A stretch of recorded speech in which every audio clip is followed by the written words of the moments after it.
Rain hammers the windshield like it's settling old scores. Ethan Blake's knuckles are white on the steering wheel, not from nerves exactly, more from the weight of everything riding on tonight. The Grand Meridian Hotel rises before him, all glass and gold, and the kind of money that makes his chest tight.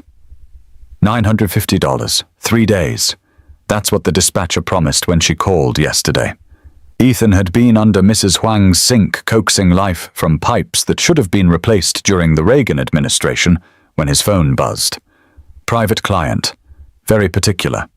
3 days, $950 flat rate. You available? He'd done the math in his head. Sophie's school fees were due Friday. The electricity bill had a bright red final notice stamped across it. His car needed brake pads. He'd been nursing them for 2 months, praying they'd hold. I'm available. Now parked outside a hotel that probably charges more for one night than he makes in a month, Ethan's questioning everything. His white shirt is pressed within an inch of its life, because it's his only nice shirt, and it has to count. The black slacks hang loose. He lost weight after Rachel died, and hasn't had money to replace them. The sedan gleams from 3 hours of washing and detailing, because first impressions matter when you're pretending to belong in a world that would laugh you out the door if they knew the truth. On the dashboard, wedged against the speedometer, Sophie's second-grade photo grins at him. Gap-toothed. Fearless. So much like Rachel it hurts some days. You got this, Dad. That's what she'd said this morning, her small hand squeezing his as Mrs. Huang made breakfast in their cramped kitchen. The pretty lady's gonna love you. It's just a driving job, sweetheart. It's always just a job. Sophie had fixed him with those 2 wise eyes, 7 years old going on 70. Until it isn't. Smart kid. Too smart for her own good sometimes. Ethan checks his reflection one final time. Rehearses the script the dispatcher provided. Professional. Punctual. Available, but not invasive. Drive where directed minimal conversation unless initiated. His phone buzzes. The client's descending now. He steps into the rain. The hotel's golden doors slide open like a theater curtain, and she emerges. Ethan's breath catches, not because she's beautiful though she is. It's something else, something in the way she moves through the world like she owns it, and resents it simultaneously. Tailored black dress that probably costs more than his car payment. Heels that click against marble with the precision of a metronome. Dark hair pulled back so severely it looks painful, every strand obedient. But her face. God, her face. Beautiful, yes. But frozen, like someone carved a statue from ice and forgot to add warmth. Those pale blue eyes sweep the valet area with the assessment of someone who's been disappointed before and expects to be disappointed again. Every gesture controlled, every step calculated. Ethan opens the rear door, stands at attention like he's seen chauffeurs do in movies. Good evening, Mom. I'm your driver for the next 3 days. She stops. Those ice blue eyes lock onto him. Travel from his face, checking for competence to his shirt, checking for professionalism to the car behind him, checking for adequacy. Finding him wanting, probably. That's the look he recognizes. The one that says, "You're not enough. You'll never be enough." Instead, she speaks. Her voice carries the temperature of a February morning. I don't appreciate chatty drivers. Just drive where I tell you. We'll get along fine. Each syllable precisely enunciated. The voice of someone who learned that distance keeps you safe. That warmth makes you vulnerable. Ethan recognizes it because he heard the same voice in his own head for 2 years after Rachel died. Don't feel, don't hope, don't risk, just survive. Then I'll just listen, Mom. Something flickers across her expression. Surprise, maybe. People probably try to charm her, win her over, prove they're worthy of her time and money. He just gave her exactly what she asked for. Space. She settles into the back seat. Phone already in hand, walls already up. Ethan closes the door gently, not too hard. Don't want to seem aggressive, not too soft. Don't want to seem weak, and walks around to the driver's side. Rain soaks through his shirt, immediately cold, seeping into his shoulders. Behind the wheel, he adjusts the rear-view mirror and catches her reflection. She's not looking at him. Already typing. Email after email, fingers flying across her phone screen with the efficiency of someone for whom every second counts. The interior smells like the new car scent air freshener he bought at the gas station, trying to mask the fact that this sedan has 157,000 miles and a transmission that slips in third gear when the weather's cold. Ethan starts the engine, pulls into Seattle traffic with the smooth confidence of someone who's driven every kind of vehicle in every kind of weather. It's one thing he's still good at driving. Everything else in his life might be falling apart, but he can navigate a city in the rain without thinking. Streetlights reflect off wet pavement like scattered diamonds. Neon signs blur past. The rhythmic thump of windshield wipers creates a hypnotic rhythm. In the back seat, his passenger's a machine. Email. Phone call, brief, clipped, all business. More emails. The glow of her screen illuminates her face in the darkness, casting shadows that make her look even more isolated. Ethan focuses on the road, takes the route he mapped out earlier, avoiding the construction on 5th, cutting through the financial district, where traffic flows smoother after business hours. He notices things. It's what he does. Notices when someone needs help, when something's wrong, when a situation requires attention. Notices the way she shivers slightly despite the sedan's heater running full blast. Without asking permission, without saying a word, Ethan reaches for the temperature controls, increases the heat by 3 degrees. In the rearview mirror, her typing slows. She glances up. Her eyes meet his in the reflection. Just for a second. Then she returns to her phone. But something's different. A subtle shift in the air between them. She noticed his noticing. They drive through rain-slicked streets. The city's alive tonight. Couples running between awnings, taxis, honking a street musician, packing up his guitar to escape the downpour, his case still open with a few scattered bills. Ethan wonders what his passenger sees when she looks out to these windows. Does she see the struggling city he does? The beauty mixed with desperation. The homeless man sleeping in the doorway of a closed bookstore covered in cardboard and stubborn hope. Or does she see something else entirely? A world that exists to serve her schedule, her needs, her carefully controlled life. His eyes drift to Sophie's photograph on the dashboard. That gap-toothed smile, those eyes that still hold wonder despite everything she's lost. You got this, Dad. He's got this. 3 days, $950. Just drive where she tells him. Don't talk too much, don't get attached, don't hope for anything beyond the paycheck that'll keep his daughter fed and safe. Simple. Except... He catches her reflection in the rearview mirror again. She's staring at the photograph on his dashboard, at Sophie's gap-toothed smile. And for just a second so brief he almost misses it. Her ice-cold expression cracks. Her eyes soften. Her mouth trembles, like she's looking at something she lost, or something she never had. Then the walls slam back up. Phone, email, business. But Ethan saw it.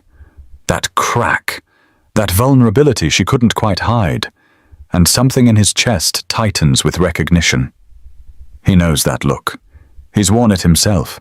The look of someone who's forgotten what warmth feels like. Before we continue, tell us where in the world you're watching from. We love seeing how far our stories travel. Ethan pulls up to the downtown office building, 30 stories of glass and steel, its lobby still lit despite the late hour. A Saturday night meeting, because apparently some deals can't wait until Monday morning. I'll be approximately 2 hours, she says without looking at him. Wait here.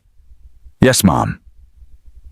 She opens the door herself before he can get out to do it, disappears into the building's revolving door, without a backward glance. Ethan sits alone in the running car, rain drumming on the roof, creating a cocoon of white noise. 2 hours. He pulls out his phone, dials home. Mrs. Huang answers on the second ring. She's asleep. Finally. Argued for 30 minutes about waiting up for you. Thanks for staying with her. I owe you. You owe me nothing. Mrs. Huang's voice carries the matter-of-fact warmth of someone who's been a neighbor for 5 years and understands what it means to raise a child alone. That child is a blessing. Now focus on your work. Make that money. Ethan hangs up, stares at the building where his passenger disappeared. His mind drifts dangerous territory. Rachel. God, he thinks about Rachel. 3 years and it still ambushes him. Walking past the pharmacy where she picked up her prescriptions, hearing a laugh that sounds like hers, the smell of vanilla because she always wore that perfume he bought her for their 5th anniversary, the last good one before everything went to hell. Ovarian cancer. Stage 4 by the time they caught it. The doctor had used words like aggressive and advanced and limited options, but Ethan only heard the subtext.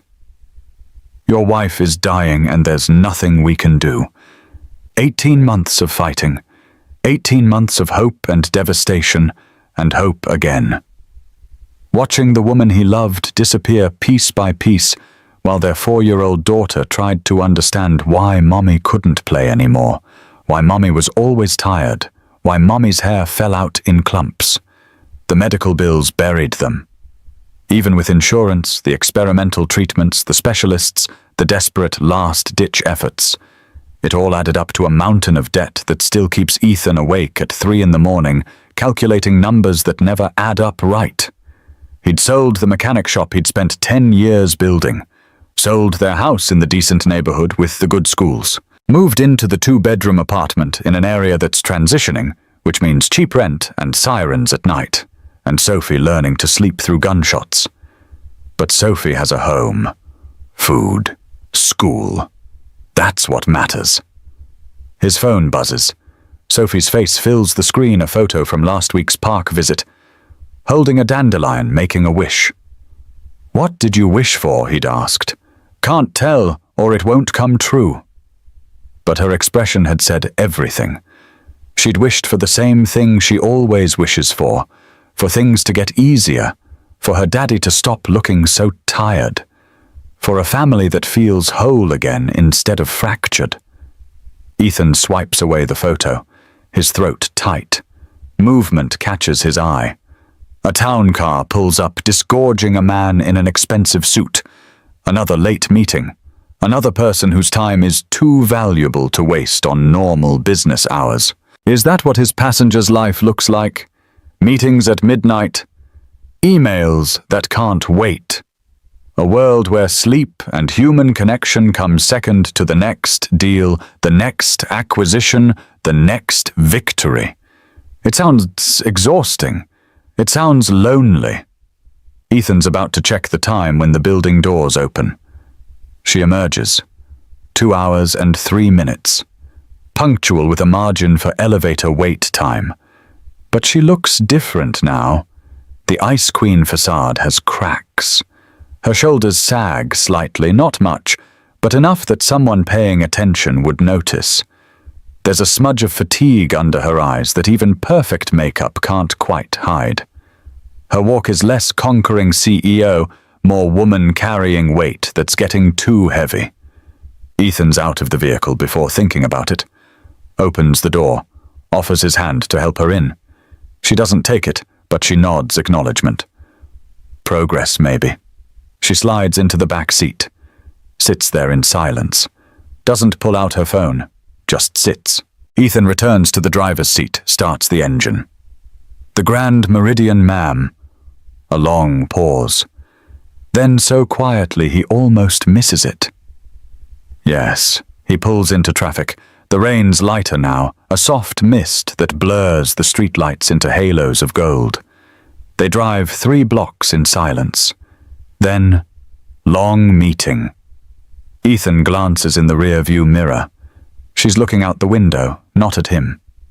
He didn't ask about the meeting. Didn't say anything. But she wants to talk. Needs to, maybe. I apologize if I overstepped, Mom. You didn't. Another pause. Her reflection in the window looks tired. Vulnerable.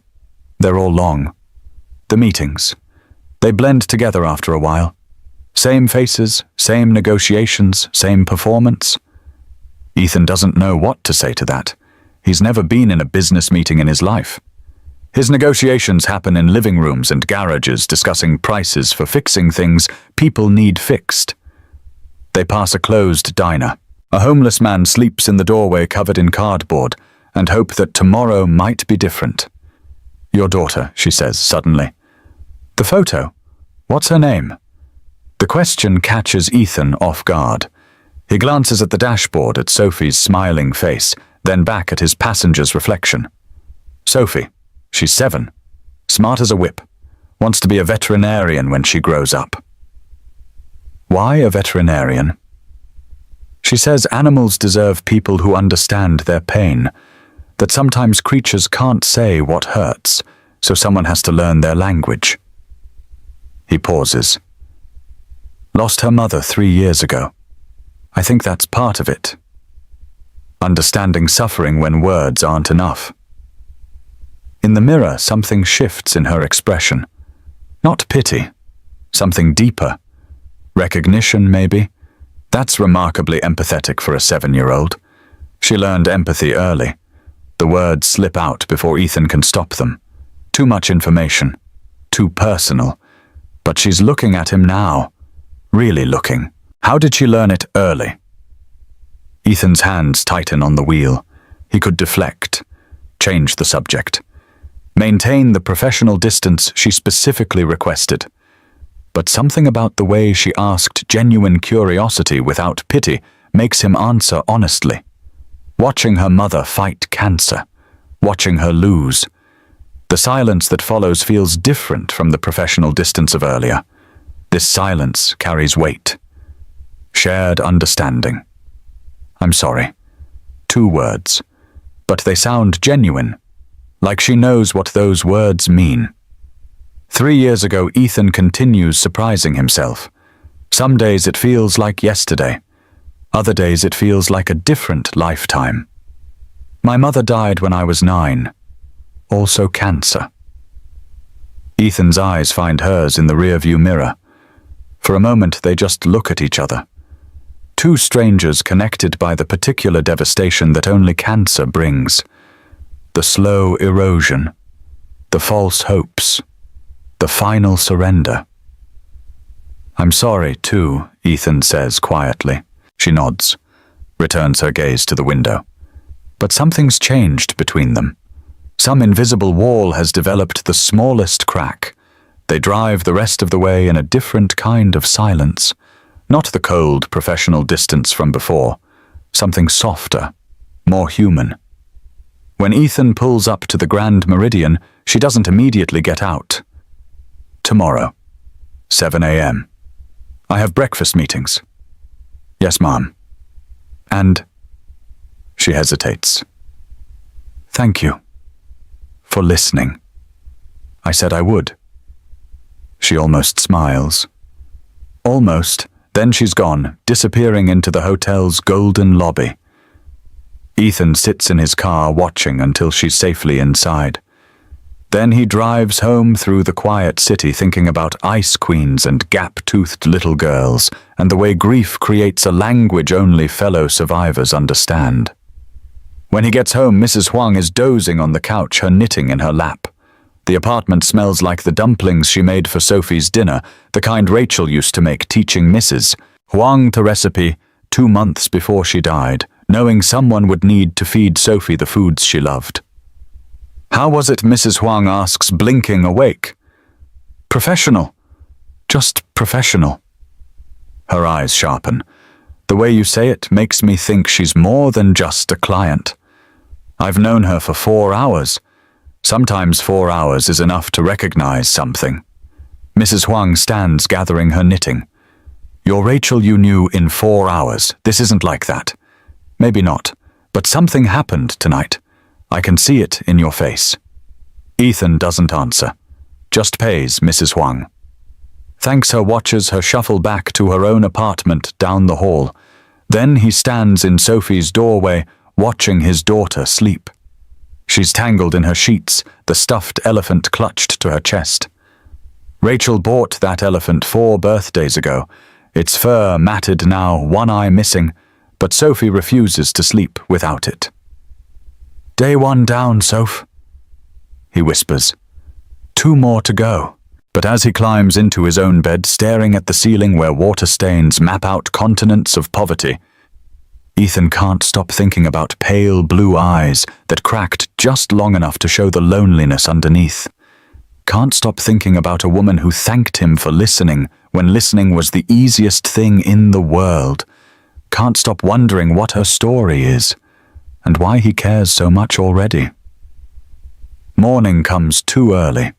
Ethan's alarm screams at 5:30 a.m. He silences it. Lies in bed for 30 seconds of precious stillness, then forces himself up. Sophie's already awake, sitting at their small kitchen table with a bowl of off-brand cereal and a library book about dolphins. The apartment's quiet except for the hum of the ancient refrigerator and the muffled argument happening in the unit above them. Morning, sweetheart. She looks up, evaluates him with those 2 wise eyes. You look tired. I'm good. Liar. Sophie, Mrs. Huang says lying about being tired just makes you more tired.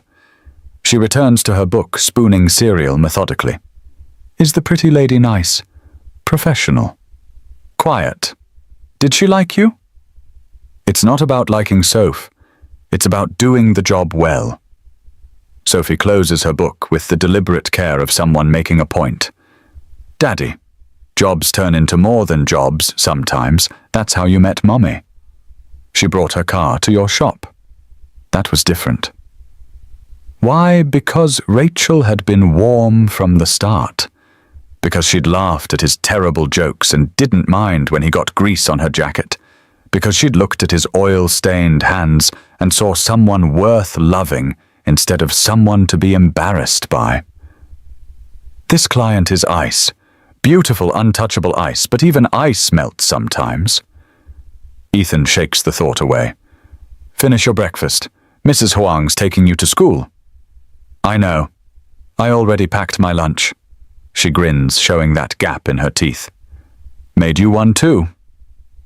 PB and J. The good jelly, not the cheap stuff. His throat closes. Thanks, sweetheart. You're welcome. She hops down, kisses his cheek, grabs her backpack. Be nice to the pretty lady, okay? She probably needs it. Then she's gone, leaving Ethan alone with his coffee and thoughts he shouldn't be having about a client. The Grand Meridian's valet recognizes him this time, nods as Ethan pulls up. Early start, breakfast meetings, rough. The valet kid can't be more than 22, hands him a coffee. Still hot, on the house. You look like you need it more than I do. Thanks. Ethan sits in the sedan, sipping coffee that tastes like actual heaven instead of the regret-flavored sludge he makes at home waiting. At exactly 7 a.m. she emerges. But today she looks worse. The perfect facade is cracking. Her makeup's flawless, her navy dress immaculate. But there are shadows under her eyes that suggest she didn't sleep. Her shoulders carry tension that looks painful, like she's bracing against weight that never lets up. She slides into the back seat. No greeting. Ethan hands her a bottle of water, one of the 3 he keeps in a small cooler. Morning, ma'am. Where to Riverside Bistro? He pulls into traffic, watching her in the mirror. She's not on her phone, just staring out the window like she's seeing something far away, or trying not to see something close. 3 blocks pass in silence. Then, when did you last eat? She startles like she forgot he was there. What breakfast? Have you eaten? I had coffee. That's not food, ma'am. Her eyes snap to his in the mirror. Sharp. Defensive. Are you my driver or my nutritionist? Just someone who knows you can't negotiate deals on an empty stomach. How do you know they're deals? Lucky guess. Something flickers across her face. Not quite a smile, but close. I'll eat at the meeting. Will you, though? Or will you be too busy impressing potential investors to actually put food in your mouth? She stares at him. Ethan waits, hand steady on the wheel, expression calm. This is dangerous territory, crossing the line from professional driver to someone who gives a damn. But he can't help it. He's seen this before, people so focused on performance, they forget basic human needs. He did it himself for 6 months after Rachel died. There's a diner 3 blocks from Riverside, he offers carefully. Rosie's. Best breakfast in the city. Real food. Won't make you late, and you'll actually have energy for whatever you're negotiating. I don't go to diners. Maybe you should. Long silence. He can see her weighing it, annoyed at his presumption, but also maybe intrigued. Or hungry enough to consider it. Fine. 20 minutes. But if you make me late, you'll fire me. Understood. He changes course, heading toward the east side, where rent's cheaper and food's better because the people making it actually care. Rosie's diner sits on a corner that's seen better decades. Chrome exterior dulled by weather. Red vinyl booths visible through steamed windows. A neon sign that flickers. Open 24 hours, the 4, blinking like Morse code. His passenger looks at it like he just suggested eating garbage from a dumpster. Trust me, Ethan says. I don't trust easily. Then trust that I need this job too much to waste your time. She considers this, nods once. Inside, the smell hits immediately. Bacon, coffee, hash browns sizzling on a griddle that's been seasoning since Truman was president. That particular scent of a place that's been cooking breakfast for 40 years and knows exactly how to do it right. Mismatched mugs, some that say I love Seattle, others advertising businesses that went under in the 90s. Checkered floor worn smooth by countless work boots and tired feet.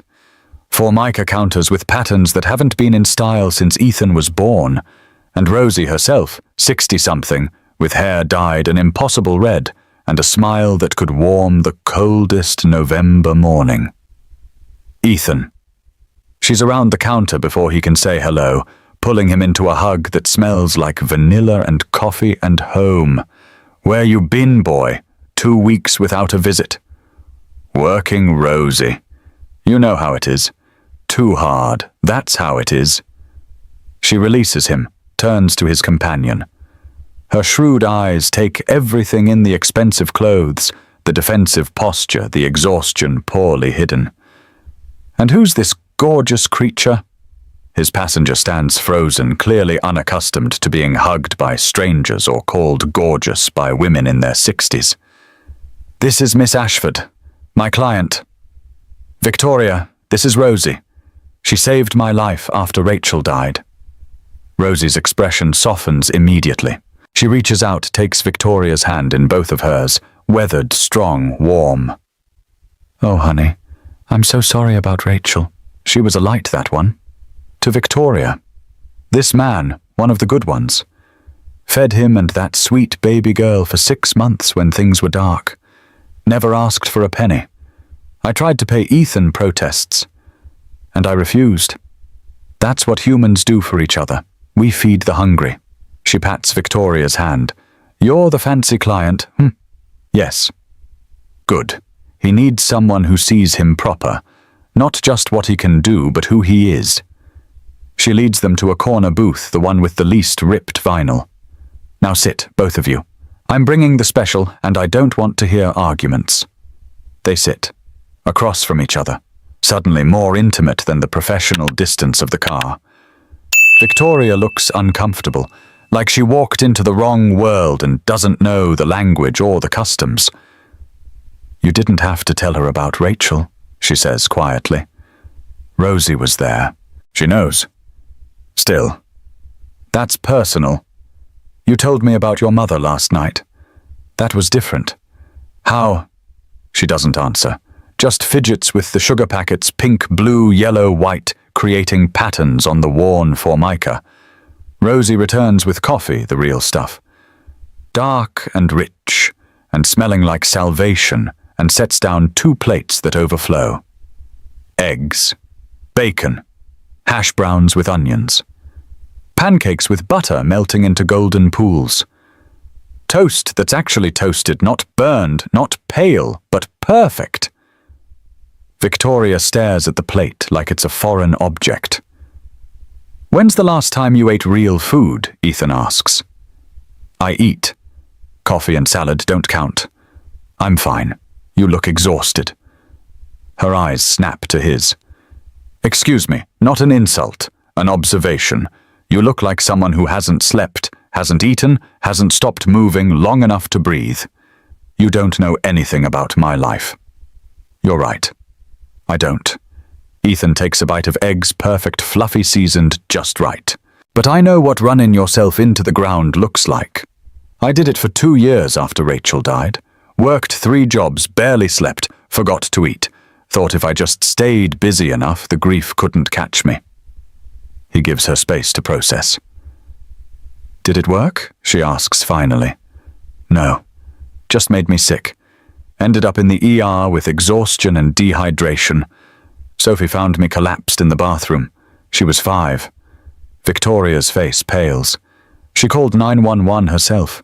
Knew how because I'd taught her for emergencies. Never thought she'd need to use it for me." He pauses. "Terrified her. After that I learned, you can't help anyone if you destroy yourself first. Basic oxygen mask principle. Put yours on before assisting others." He pushes the plate slightly toward her. "Try the pancakes.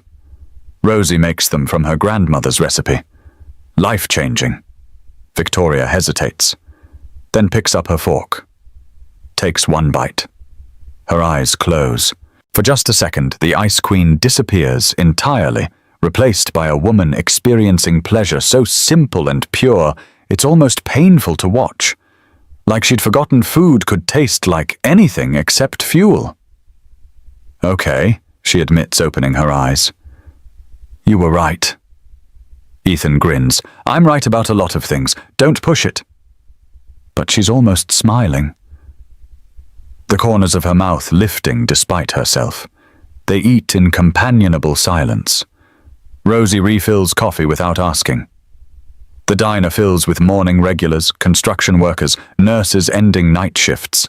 A cop who waves at Ethan and gets a nod back. Victoria watches everything. Studies the people, the interactions, the casual warmth that exists in this space. Rosie teasing the cop about his new haircut. The construction workers arguing good-naturedly about the Seahawks.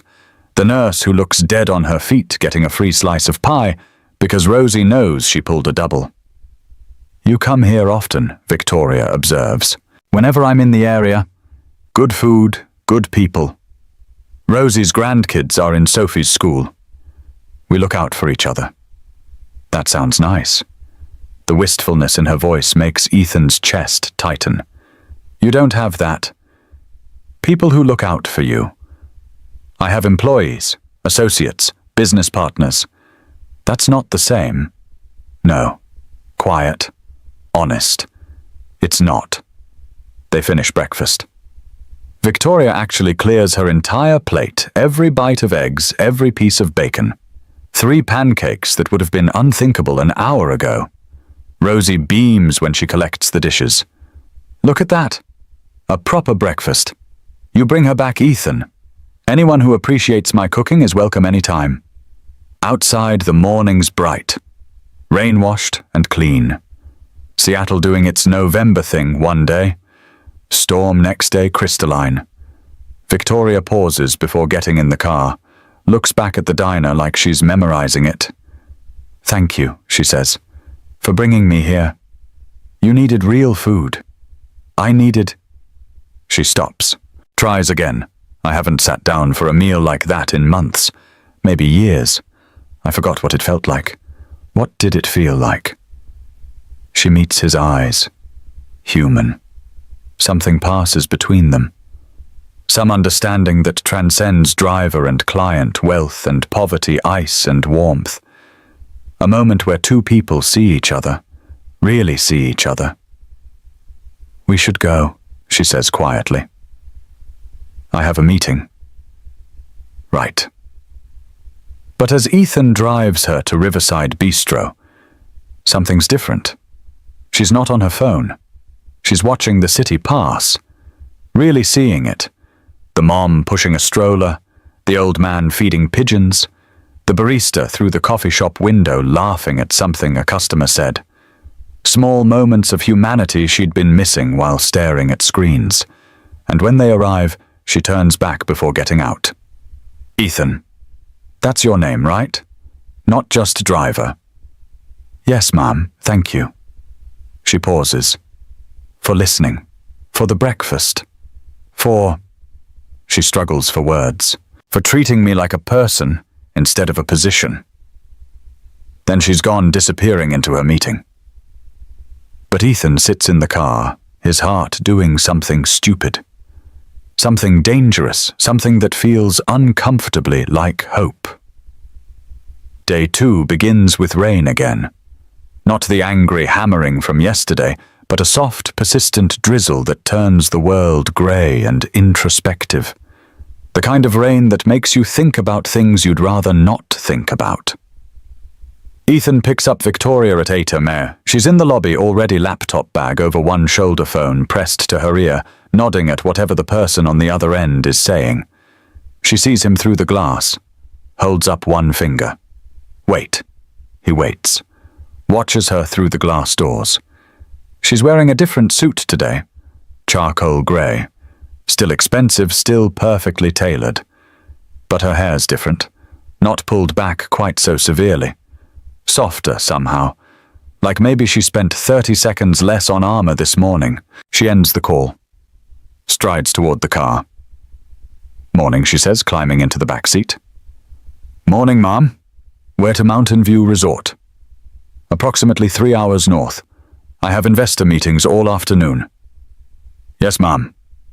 He pulls into traffic, heading for Highway 2 that cuts through the Cascade Mountains. It's a beautiful drive when you have time to appreciate it. Winding roads, autumn trees ablaze with color views that people pay good money to see. Victoria's on her laptop immediately, typing reviewing documents, the occasional call where she negotiates numbers that make Ethan's yearly income look like loose change found between couch cushions. He focuses on driving. The roads demanding sharp curves, steep grades, occasional patches of fallen leaves made slick by rain. An hour passes, then another. Victoria's been working the entire time, barely looking up. Her posture grows more tense with each call. The way she rubs her temple suggests a headache building. When's the last time you looked at something beautiful?" She glances up, confused. "What?" "Out the window. The trees, the mountains. When's the last time you just looked at something beautiful without trying to monetize it or schedule it or negotiate with it?" She stares at him like he's spoken in a language she doesn't understand, then slowly turns to look out the window. They're cresting Stevens Pass. The view opens up valley below, mountains rising in the distance, trees painted gold and crimson and amber by autumn's hand. The rain stopped here, replaced by mist that clings to the peaks like something from a fairy tale. Victoria's breath catches audibly. "It's beautiful," Ethan finishes. "And it doesn't cost anything. Doesn't require a meeting or a presentation or a quarterly report. Just exists." She stays quiet, watching the landscape unfold. 15 minutes pass without her touching her laptop. Then, "I used to love drives like this." Her voice is different, softer. The ice melting just slightly. "When I was little, before my mother died, she'd take me on road trips every summer. No destination, just driving. She'd say the world was too big to experience from boardrooms and airports. Smart woman. She was. Victoria's reflection in the window looks younger suddenly. Vulnerable. My father called her impractical. A dreamer. Said dreams don't build empires. Maybe not, but they build lives worth living. Victoria's eyes find his in the rearview mirror. Hold there for a long moment. Then her phone rings. The spell breaks. She answers, returns to business mode, and the moment's gone. But something lingers. Some small seed of connection that's been planted. Another hour. The road winds higher. Tighter curves. Denser trees blocking what's left of the sun. Ethan notices it first. A sound. Wrong. Grinding metal where there shouldn't be grinding metal. He eases off the gas, listening with the ear of someone who spent 10 years diagnosing car problems by sound alone. There. Again. Deeper now. More insistent. Is something wrong? Victoria's alert immediately, laptop closed. Not sure yet. The sound gets worse. A shriek of protesting machinery that makes his stomach drop. Then the engine cuts out. Ethan guides the sedan carefully to the shoulder as power steering fails and the car becomes 2 tons of dead weight fighting his control. They roll to a stop about 50 yards from a scenic overlook that would be beautiful if he had time to appreciate it. Rain's picking up again. Of course it is. What happened? Victoria's voice carries an edge of panic she's trying to hide. Timing belt, probably. Snapped. Ethan's already on his phone calling the service. Yeah, it's Blake. I'm on Highway 2 mile marker 87, about 40 miles from Mountain View Resort. Timing belt failure. How long for a tow? He listens. His expression doesn't change, but Victoria sees his jaw tighten slightly. 2 hours. Understood. Thanks. 2 hours, Victoria checks her watch. Expensive. Swiss probably costs more than Ethan makes in 6 months. My meeting's in 2 hours. These investors flew in specifically for this presentation. If I'm late... I know. I'm sorry. Can't you call someone else? Surely there's another. Mom, we're on a mountain. There's one tow service that covers this area. Everyone else is 2 to 3 hours away minimum. This is the best option. She presses fingers to her temples. The headache she's been fighting all morning just got worse. This is unacceptable. These investors, do you have any idea how much money is riding on this meeting if I blow this because of a timing belt? I know, and I'm sorry. But unless you can make timing belts repair themselves through sheer force of will, we're stuck waiting. Don't get smart with me. I'm not, I'm being honest. They sit in tense silence, rain drumming on the roof, temperature already dropping as the heater dies, the car getting colder by the minute. Ethan watches Victoria through the mirror. She's working through scenarios in her head, probably calculating costs of missed meetings, angry investors, blown opportunities. Her fingers fly across her phone, texting someone trying to salvage this. Then he makes a decision. Or I could fix it. What the timing belt? I can do a temporary patch. Get us to the resort. Won't last long term, but it'll hold for today. You can fix it. I was a mechanic for 10 years. Built my own shop from nothing before. He trails off. Before. Yeah, I can fix it. Probably. Probably I can fix it. Definitely. How long? 45 minutes. Maybe an hour if it's worse than I think. That's still cutting it close. It's better than 2 hours waiting for a tow that might not even come if the weather gets worse. Victoria weighs this.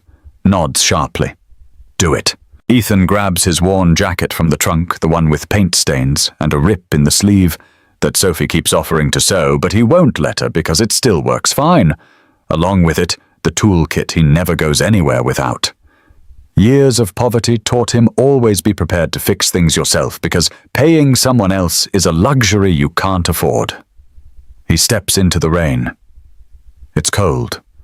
November in the mountains cold.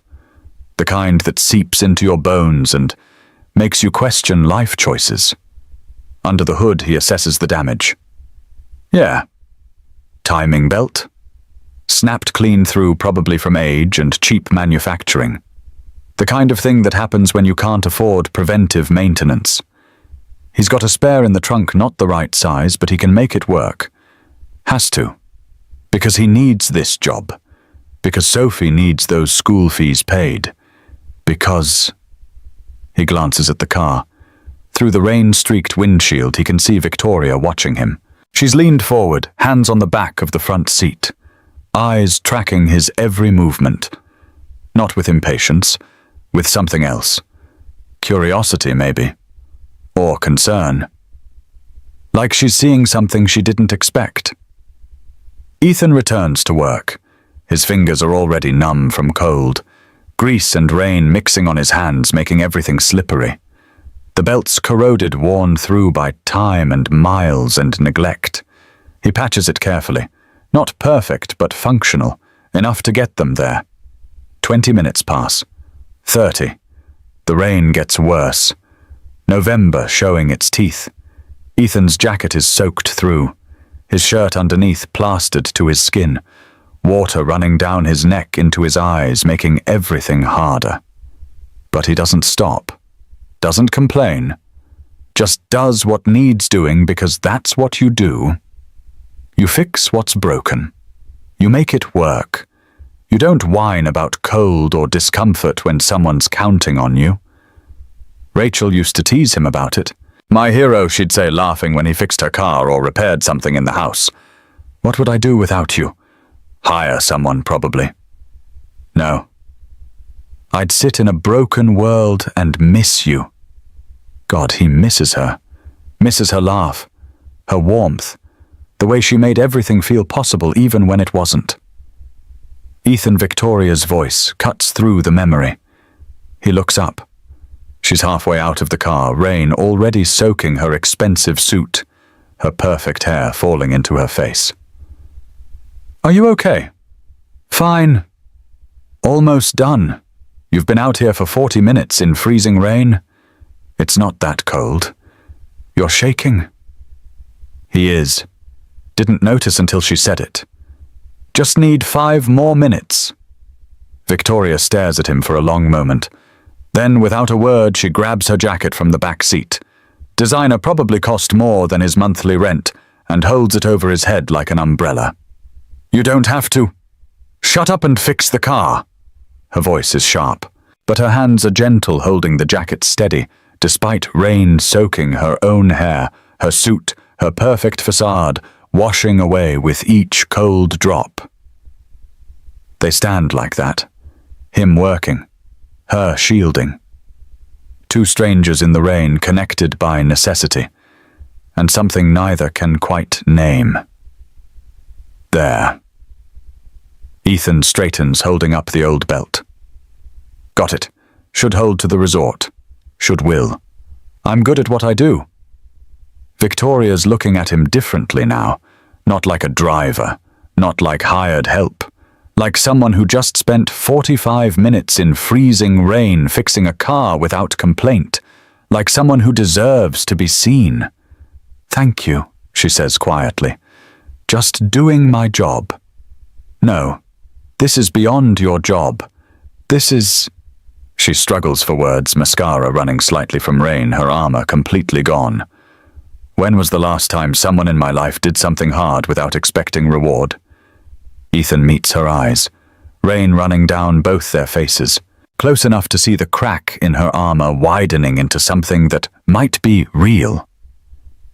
Maybe you've been surrounding yourself with the wrong people. Maybe I have. They stand there, rain pouring, something electric in the space between them that has nothing to do with professional boundaries and everything to do with 2 people seeing each other for the first time. Then Ethan clears his throat. We should go. You've got a meeting. Right. Yes, the meeting. They climb back into the car, both soaked, both trying to pretend something didn't just shift between them. Ethan starts the engine. It catches, runs rough, but functional good enough. Victoria hands him a towel from her bag. For your face. You're covered in grease. Thanks. As they drive the final stretch to Mountain View Resort, Victoria makes her calls. Apologizes for delay, promises she's 15 minutes out. Her voice is back to business mode, but between calls her eyes drift to Ethan, to his still wet hair, his grease-stained hands on the wheel, the quiet competence with which he navigates these mountain roads. When they finally pull up to Mountain View Resort, all glass and luxury and mountain views that rich people pay thousands per night to experience, it's 11:52. 8 minutes to spare. "I'll be here," Ethan says. "It'll be hours. The meeting's dinner with investors. Probably not until midnight. I'll be here." She gathers her things, pauses before opening the door. "Ethan Maham, you could have told me you were a mechanic when I first hired you. Could have mentioned you had skills beyond driving. You hired me to drive. That's what I'm doing. But you're more than that." He meets her eyes in the mirror. "We're all more than what people see first. Takes time to notice the rest." She nods slowly. "Yes, it does." Then she's gone, disappearing into the resort. Ethan sits alone in the car, wet and cold and somehow lighter than he's felt in 3 years. Because someone saw him, really saw him. Not just what he could do for her, but who he was underneath. Midnight finds Ethan still waiting. The resort's employee parking lot is quiet. Most staff have gone home. Just security making rounds, and one exhausted driver sitting in a sedan with 157,000 miles and a temporarily patched timing belt that won't last the week. His phone buzzes. "Sophie." He answers immediately. "Hey, sweetheart. You should be asleep." Couldn't sleep. Her voice is small, young, vulnerable in ways she usually hides. Bad dream. His chest tightens. "About Mommy, yeah." Silence.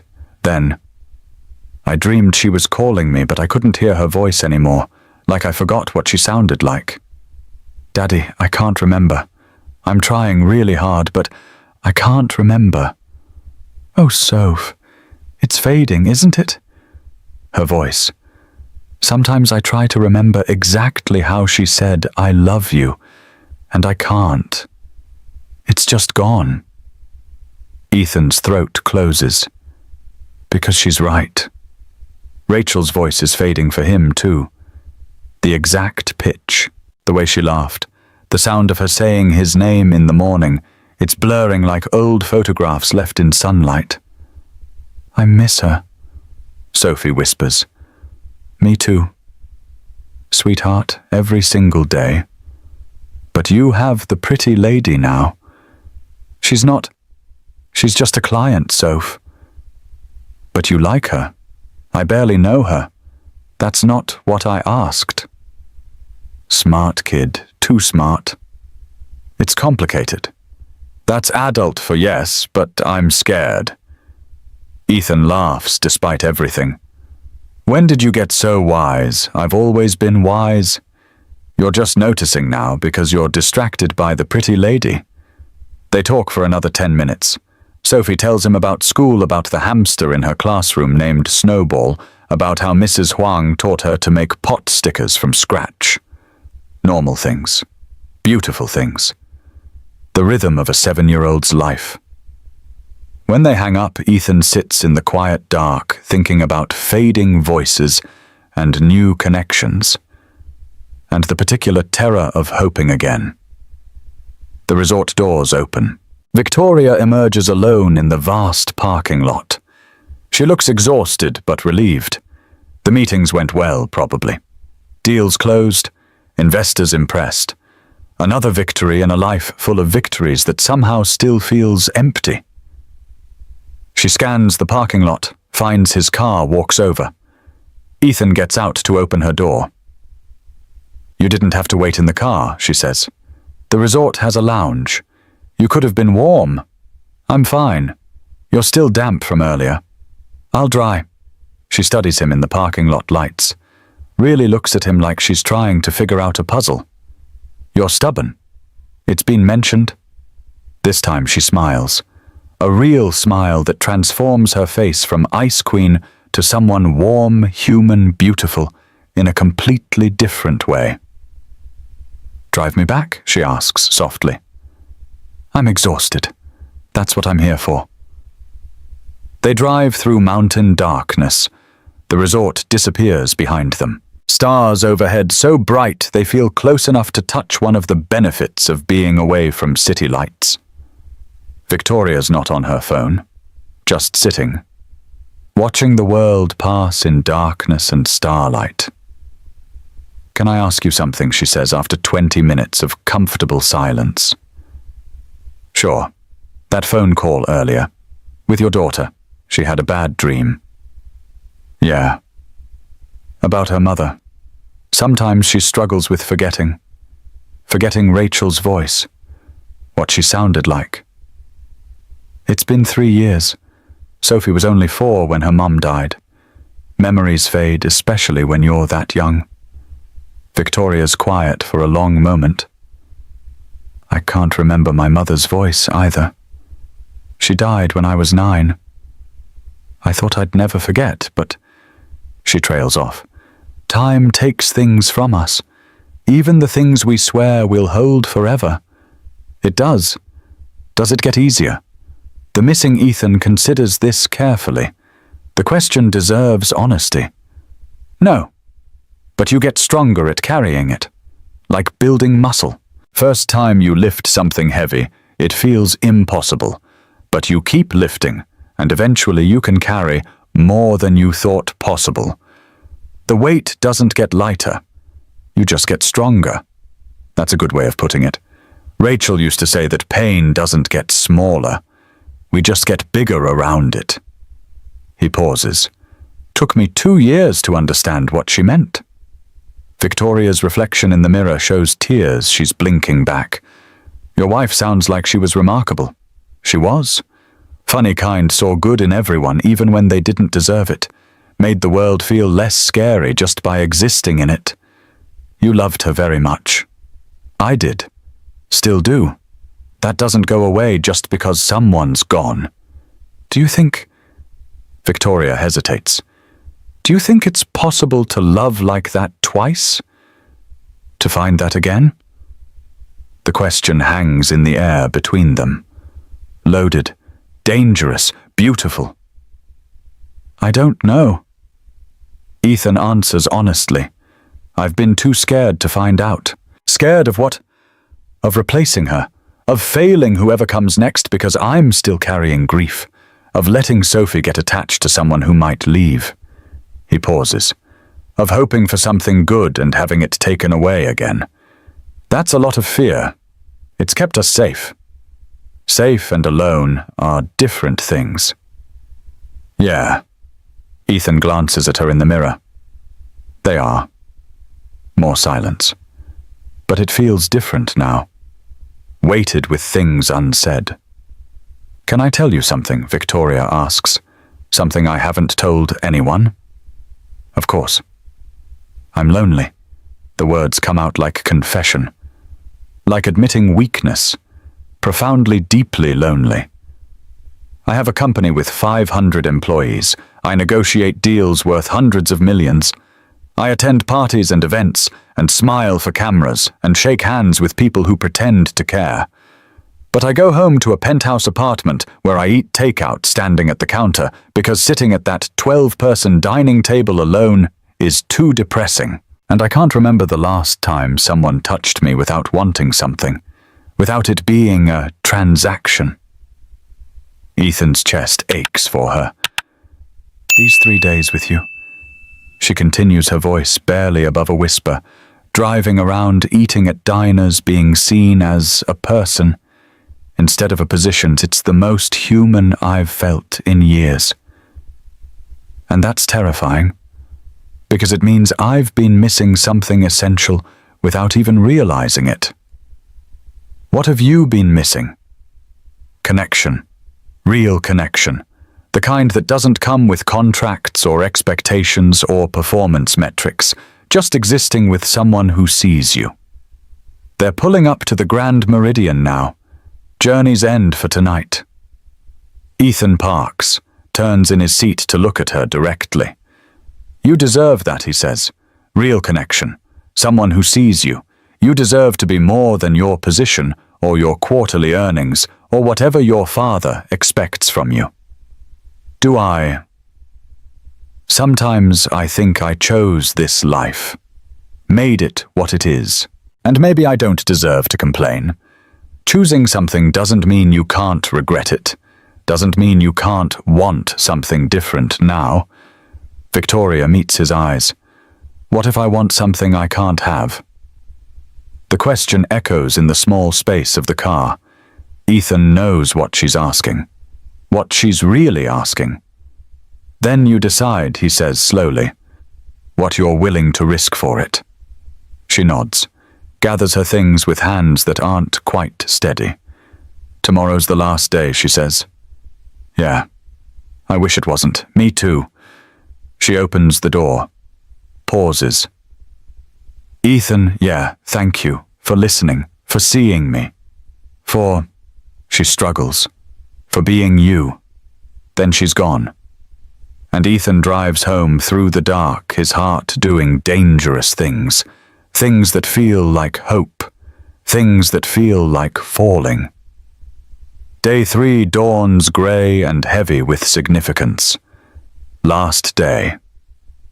After tonight, Victoria Ashford returns to her world of board meetings and international flights. Ethan Blake returns to his world of patched-together income and Sophie's bedtime stories. The $950 job ends. They go back to being strangers who shared 3 days and nothing more, except it already feels like more. Much more. Ethan picks up Sophie from Mrs. Huang's apartment at 6 a.m. His daughter's sleepy, clutching her stuffed elephant hair, sticking up in directions that defy physics. Last day with the pretty lady, she mumbles as he carries her to the car. Yeah, Soph. Are you sad? It's just a job. Liar. She rests her head on his shoulder. You like her? I can tell because you smile different when you talk about her. It doesn't matter if I like her. She's not part of our world. Sophie's quiet for a moment. Then, maybe she could be, if you asked. It's not that simple. Grown-ups always say that when they're scared. Out of the mouths of babes. Ethan drops Sophie at school, watches her skip toward the entrance with her too heavy backpack and her fearless heart completely unaware that her father's world might be about to change.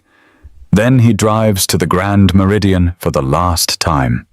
Victoria's waiting, but today she looks different. Softer, nervous maybe. She's in jeans. Actually in jeans, with a cream-colored sweater that looks comfortable instead of powerful. Her hair's down, falling in waves around her shoulders. No armor today. Just a woman. Morning, she says, climbing in. Morning. Where to? Actually, she pauses. Can we just drive? No destination, just drive. Ethan meets her eyes in the mirror. Something's different. Something's shifted overnight. Yeah, we can do that. He drives aimlessly. Through the city along the waterfront, past neighborhoods, waking up to Sunday morning. No schedule, no meetings, just movement and morning light.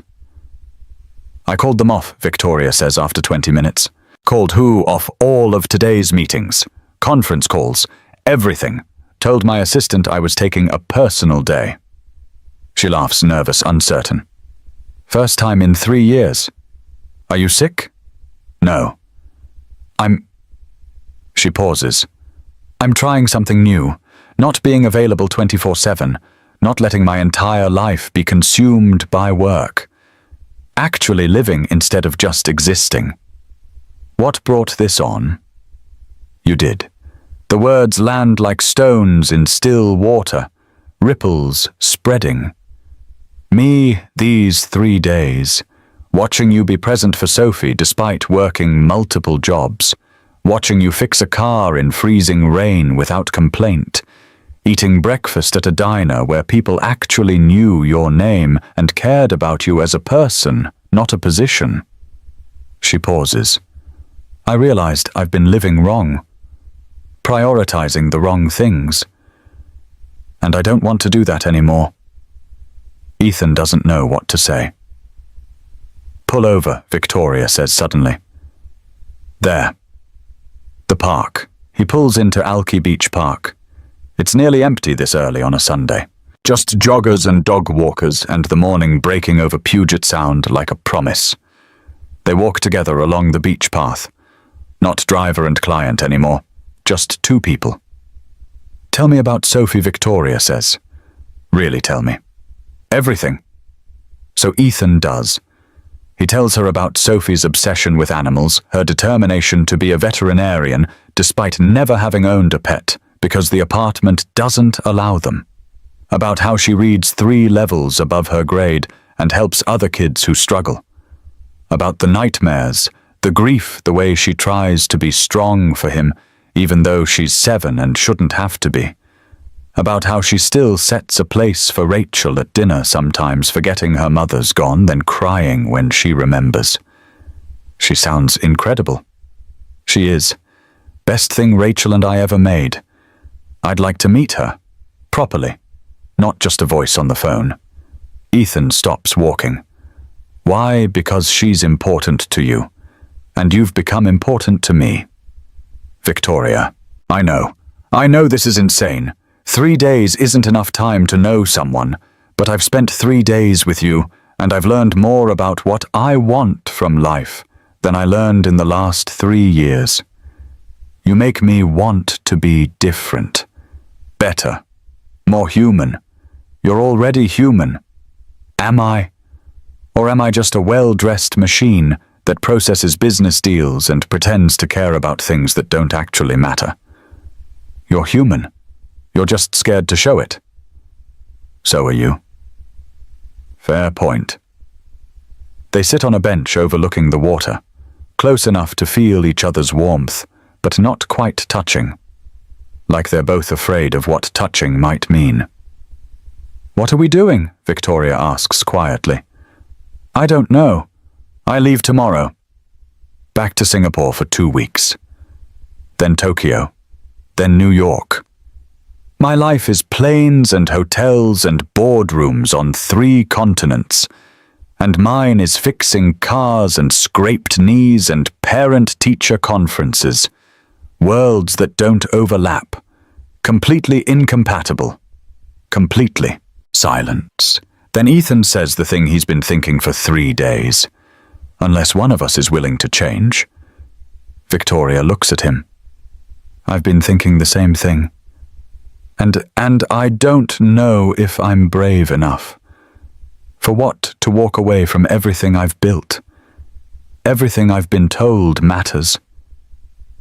My father would disown me, probably already has plans to. The board would fight me. I'd lose the company, the money, the status, the identity I've spent 30 years building. But you'd gain something else. What a life that's yours. Not your father's, not the company's, not your investors. Yours. Victoria's eyes fill with tears. I don't know if I know how to have that. You learn. Same way you learned everything else. One day at a time. One choice at a time. She turns to face him fully. If I stayed, if I chose you, what would that look like? Ethan's heart pounds. Are you asking hypothetically or actually I don't know yet? Maybe both. He takes a breath, decides on honesty. Complete honesty. It would look like my 2-bedroom apartment where the water pressure's terrible and the neighbors fight at 2 a.m. It would look like budgeting for groceries and worrying about car repairs. It would look like Sophie climbing into bed with us during thunderstorms because she's scared. It would look like ordinary. Maybe boring. Definitely not glamorous or impressive or Instagram-worthy. It sounds perfect. You say that now. But when the novelty wears off, what if it doesn't? What if ordinary is exactly what I've been missing my entire life? Ethan wants to believe her. God, he wants to. But he's been burned by hope before. Watched it die in a hospital room with beeping machines and Rachel's hand going cold in his. I can't risk Sophie, he says quietly. I can't let her get attached to someone who might leave. She's already lost one mother. I won't let her lose another. I wouldn't leave. You can't promise that. You haven't lived this life. You don't know if you could handle it long term. The struggle, the sacrifice, the reality of it. So what are you saying? This ends today. We just walk away, I'm saying. Ethan struggles. I'm saying I'm terrified of hoping, of failing you, of letting my daughter love you and then watching you realize this isn't enough and leaving us both broken. Victoria takes his hand. First time they've touched beyond professional courtesy. Her palm is soft, warm, real. I'm terrified too, she whispers. But maybe being terrified together is better than being safe alone. They sit like that, hands clasped, overlooking water that reflects morning sky. Two people from different worlds wondering if the gap between them can be bridged. Wondering if love is enough. One more thing, Ethan says. What call Sophie? Talk to her. Really talk to her. Not through me. Get to know her directly. And if you still feel this way after talking to my daughter, after understanding what you'd be signing up for, then maybe we try.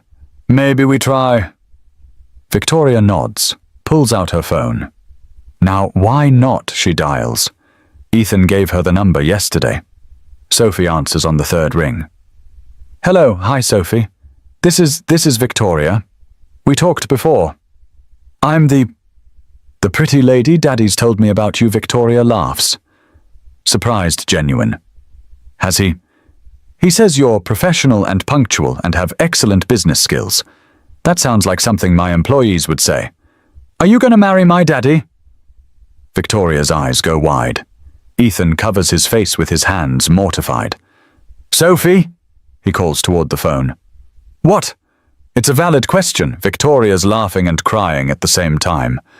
I don't know yet, sweetheart, but I'd really like to meet you. Would that be okay?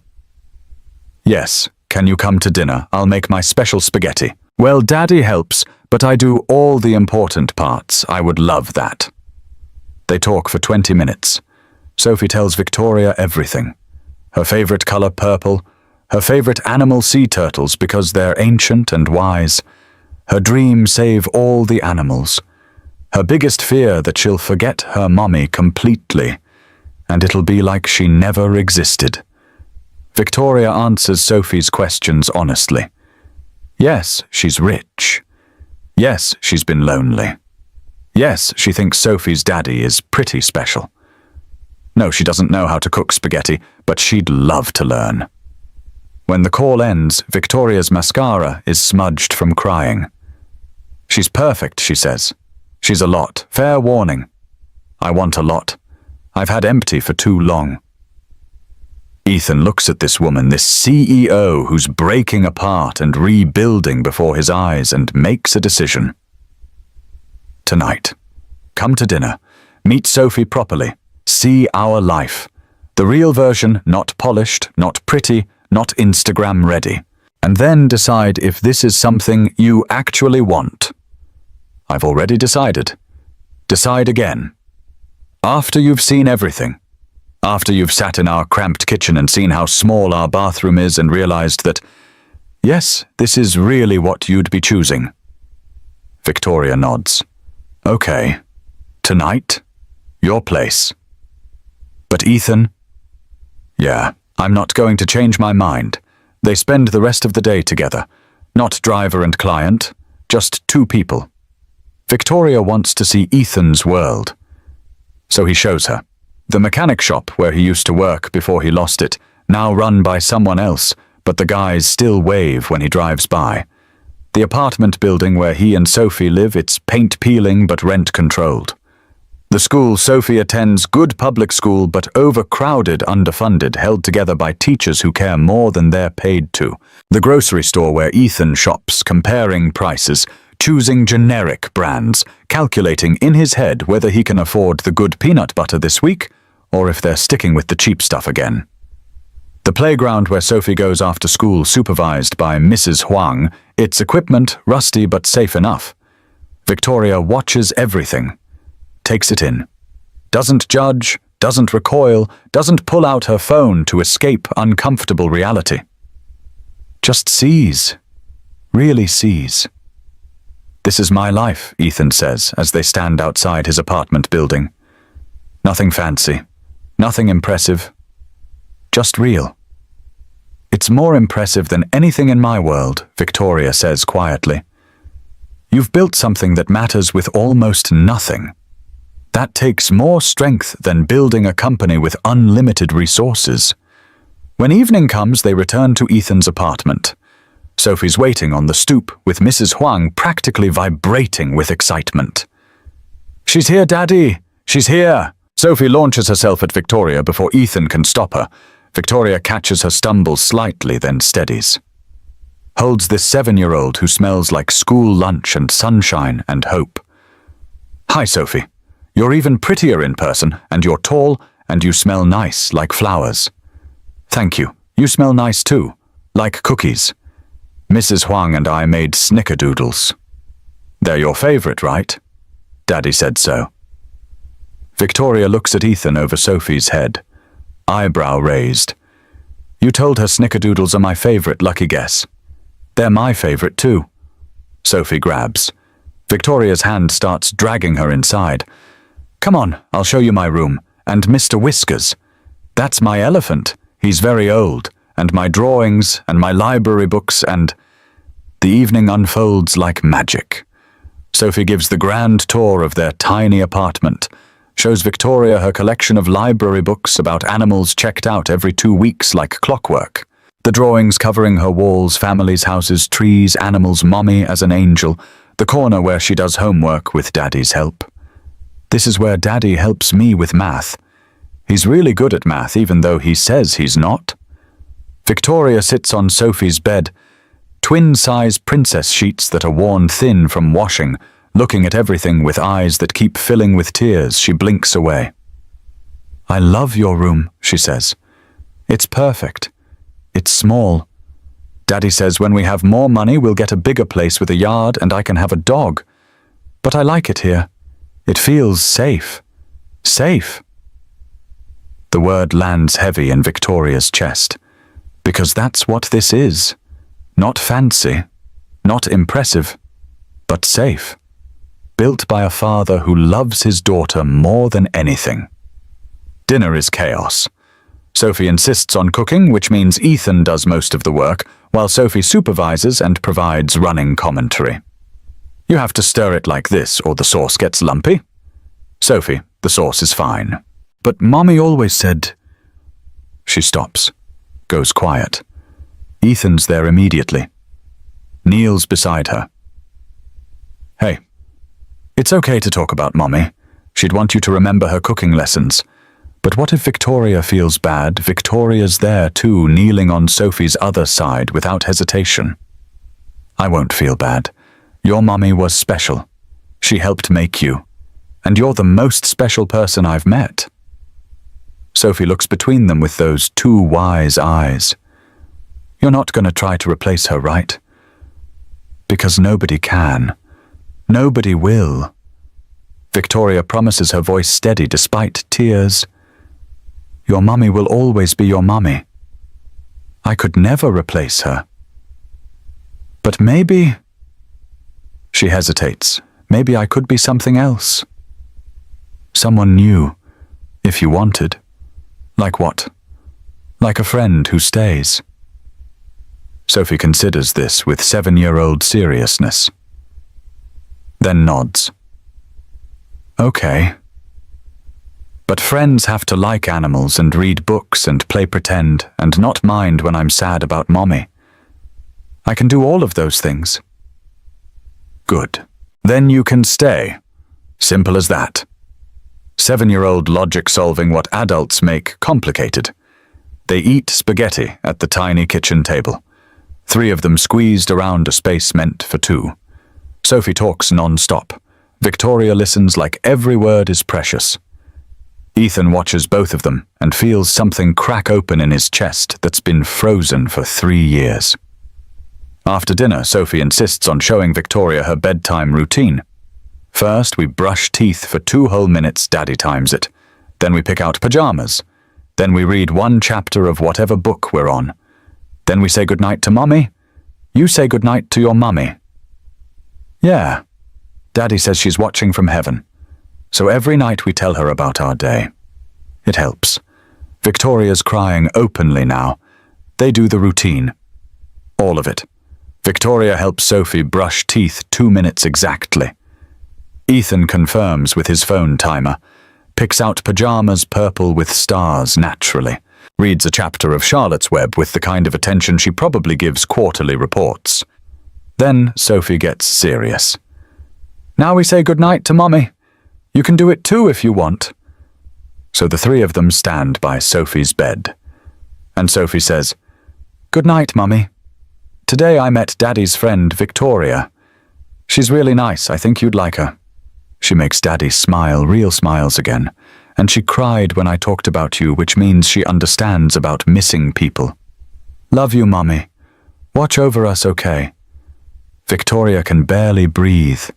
Ethan tucks Sophie in, kisses her forehead. Love you, sweetheart. Love you too, Daddy. And Victoria. You can come back tomorrow, right? I don't know, Sophie. Please, I like having you here. It feels right, like we're supposed to be a family. When they leave Sophie's room, Victoria collapses against the hallway wall.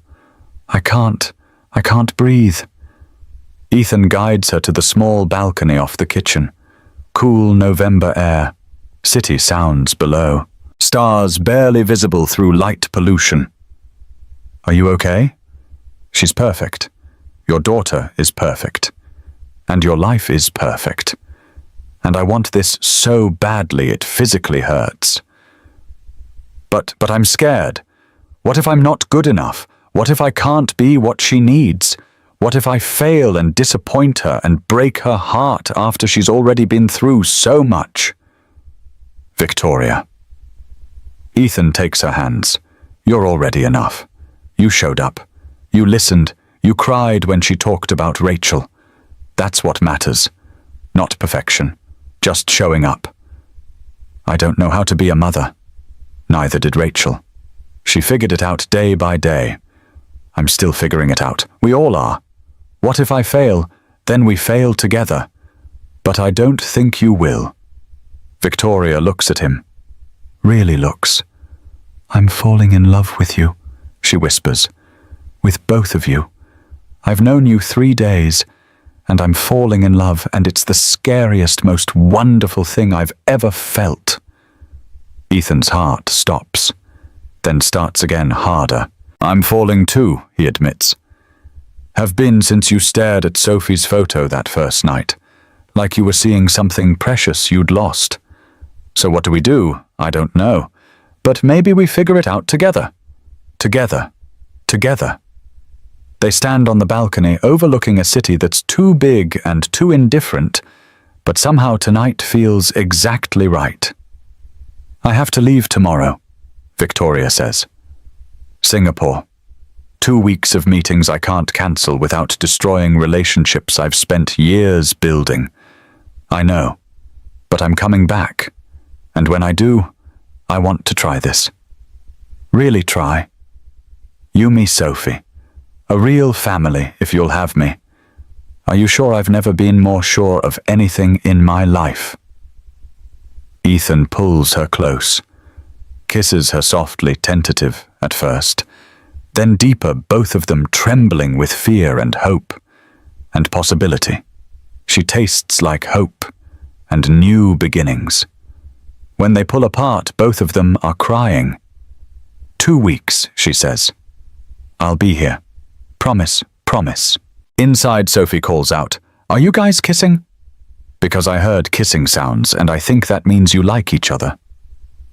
They laugh, and for the first time in 3 years, Ethan's apartment feels like home again, full of laughter and hope and the possibility of healing.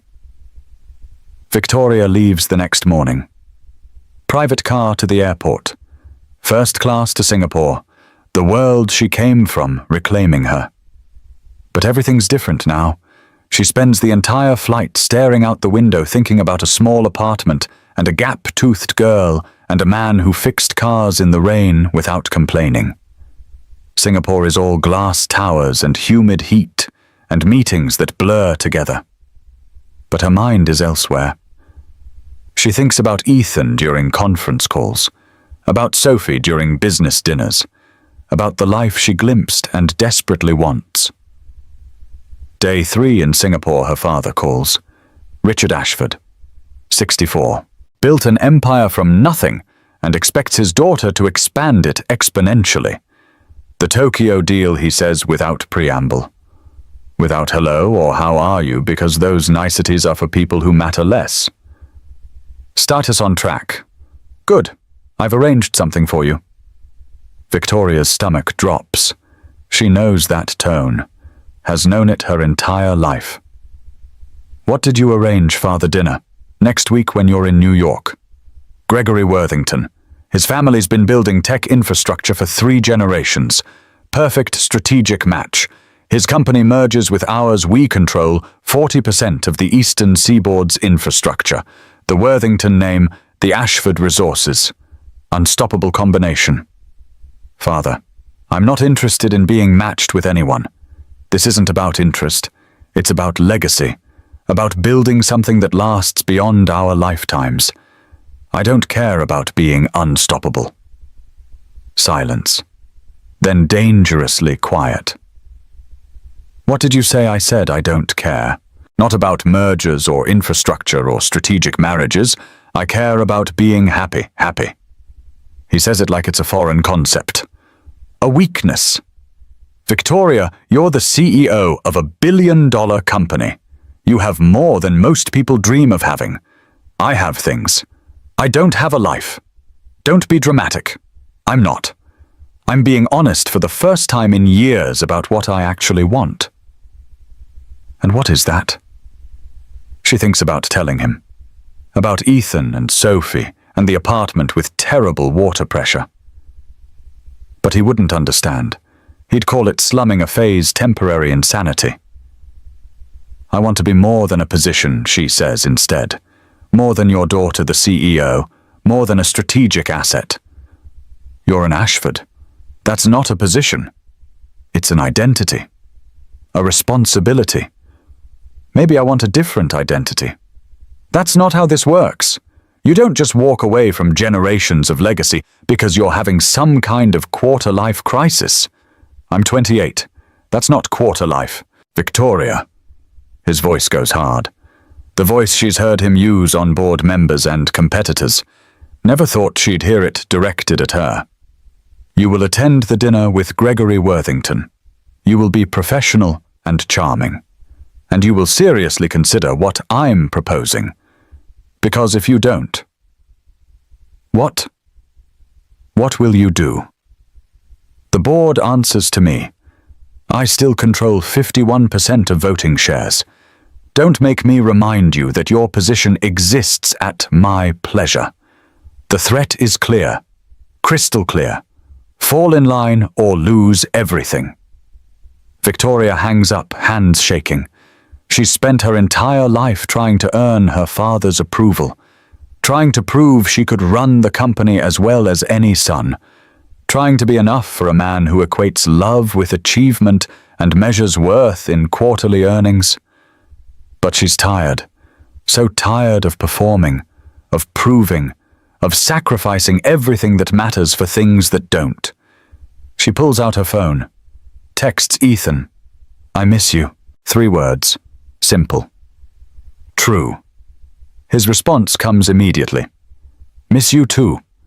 Sophie drew you a picture. Wants to mail it, but we don't have your address. Victoria smiles through tears. Send it to the Singapore office. I'll make sure they forward it. Are you okay? You sound sad. Just missing real life. It's waiting for you. We're waiting for you. Promise, promise. Victoria holds her phone, staring at those words. Real life. She's had 3 decades of the fake kind. Maybe it's time for something authentic. But her father isn't done. 2 days later, while Victoria's in a meeting with potential investors, her assistant knocks. Ms. Ashford. I'm sorry to interrupt, but there's been a development. Victoria steps outside. What kind of development? Your father hired a private investigator to look into. The assistant hesitates. To look into Ethan Blake and his daughter. Victoria's blood turns to ice. What apparently he's documenting living conditions, interviewing neighbors, building some kind of case. I only know because the investigator contacted our office by mistake, thinking we'd want to assist. Building a case for what I don't know. But given the questions he's asking, it sounds like he might be preparing to file something with child services. The world tilts sideways. Her father is going after Sophie. Can't control Victoria through threats or money, so he's going after an innocent 7-year-old girl. Victoria makes 3 phone calls. First to her lawyer. I need documentation of everything my father's doing. The PI, the investigation, all of it. Legal and time-stamped. Second to a colleague who owes her a favor. I need you to look into Richard Ashford's recent business dealings. Anything questionable? I'll explain later. Third to Ethan. We have a problem. The investigator is thorough. He takes photos of Ethan's apartment building, making it look worse than it is by shooting from specific angles. He interviews neighbors, paying the unreliable ones to say concerning things about noise, Sophie being a lone general neglect. He builds a file that looks legitimate. Then Richard files the report. The call comes on a Wednesday. Hello, Mr. Blake. This is Margaret Chen from Child Protective Services. We've received a complaint regarding the living conditions of a minor in your care. Ethan's blood turns to ice. What Sophie Blake, age 7? We need to schedule a home visit to assess the environment. Who filed a complaint I'm not at liberty to say, but the report was quite detailed. Allegations of inadequate supervision, unsuitable living conditions, financial instability affecting the child's welfare. Ethan's mind races. This is Victoria's father. Has to be. Can't control her, so he's going after Sophie. When Friday at 2 p.m. Please ensure someone over 18 is home with the child. He calls Victoria immediately. She's in Tokyo. Picks up on the first ring despite the time difference. Ethan, your father filed a CPS report. They're coming Friday. Silence. Then voice shaking with rage. I'm so sorry. I'll fix this. There's nothing to fix. We just have to prove Sophie's safe and cared for, which she is. He went after a child. A 7-year-old child who's already lost her mother. What kind of person? A desperate one. Trying to control you through any means necessary. I'm coming home. First flight I can get. Your meetings. Forget the meetings. This is more important. It's the first time he's heard her swear. Somehow it makes the situation feel more real. Friday, he says. 2 p.m. We'll be ready. The next 2 days are focused preparation. Ethan and Sophie clean the apartment obsessively. Make sure everything's safe, proper documented. He gathers Sophie's school records, excellent grades, medical records up to date on everything, photos of them together at parks, libraries, school events. Builds a file showing what SEEP needs to see. A child who's loved, cared for, thriving despite loss. Sophie doesn't fully understand why everyone's so stressed. What's happening, Daddy? Just some people coming to make sure you're happy and safe? But I am happy and safe. I know, sweetheart. But we have to prove it to them. Thursday evening, Victoria arrives. She's flown commercial for the first time in 5 years, taken 3 connections, arrived exhausted but determined. Sophie runs to her. Victoria, you came back. Of course I came back. I promised, didn't I? That night after Sophie's asleep, the three adults sit in the small living room. Ethan, Victoria, and Mrs. Huang, who's been drafted as character witness. They'll ask Sophie questions alone, Mrs. Huang says. That's standard. Don't worry. That child is smart and honest. She'll tell them the truth. What if the truth isn't enough? Ethan asks quietly. It will be, Victoria says fiercely. Because unlike my father's paid investigator with manufactured evidence, we have reality on our side. Sophie is healthy, happy, loved. They'll see that. But despite her confidence, Victoria's hands shake. Because she knows her father, knows he doesn't make moves unless he's certain of success. What if he's corrupted the system somehow? What if money and influence have already predetermined the outcome? Friday comes. Ms. Chen. The CPS worker arrives at exactly 2 p.m. She's kind but thorough in her 50s with tired eyes that have seen too much. Checks everything. The apartment, the food in the refrigerator, Sophie's room, school records, medical records. Interviews Sophie alone in the bedroom, while Ethan, Victoria, and Mrs. Huang wait in the kitchen every minute, feeling like an hour. Through the thin walls they can hear fragments. Are you happy here? Yes, very happy. Do you feel safe? Super safe. Daddy takes really good care of me. Does anyone hurt you? No, never. Daddy would never hurt me. He's the best daddy. Is there anything you need that you don't have?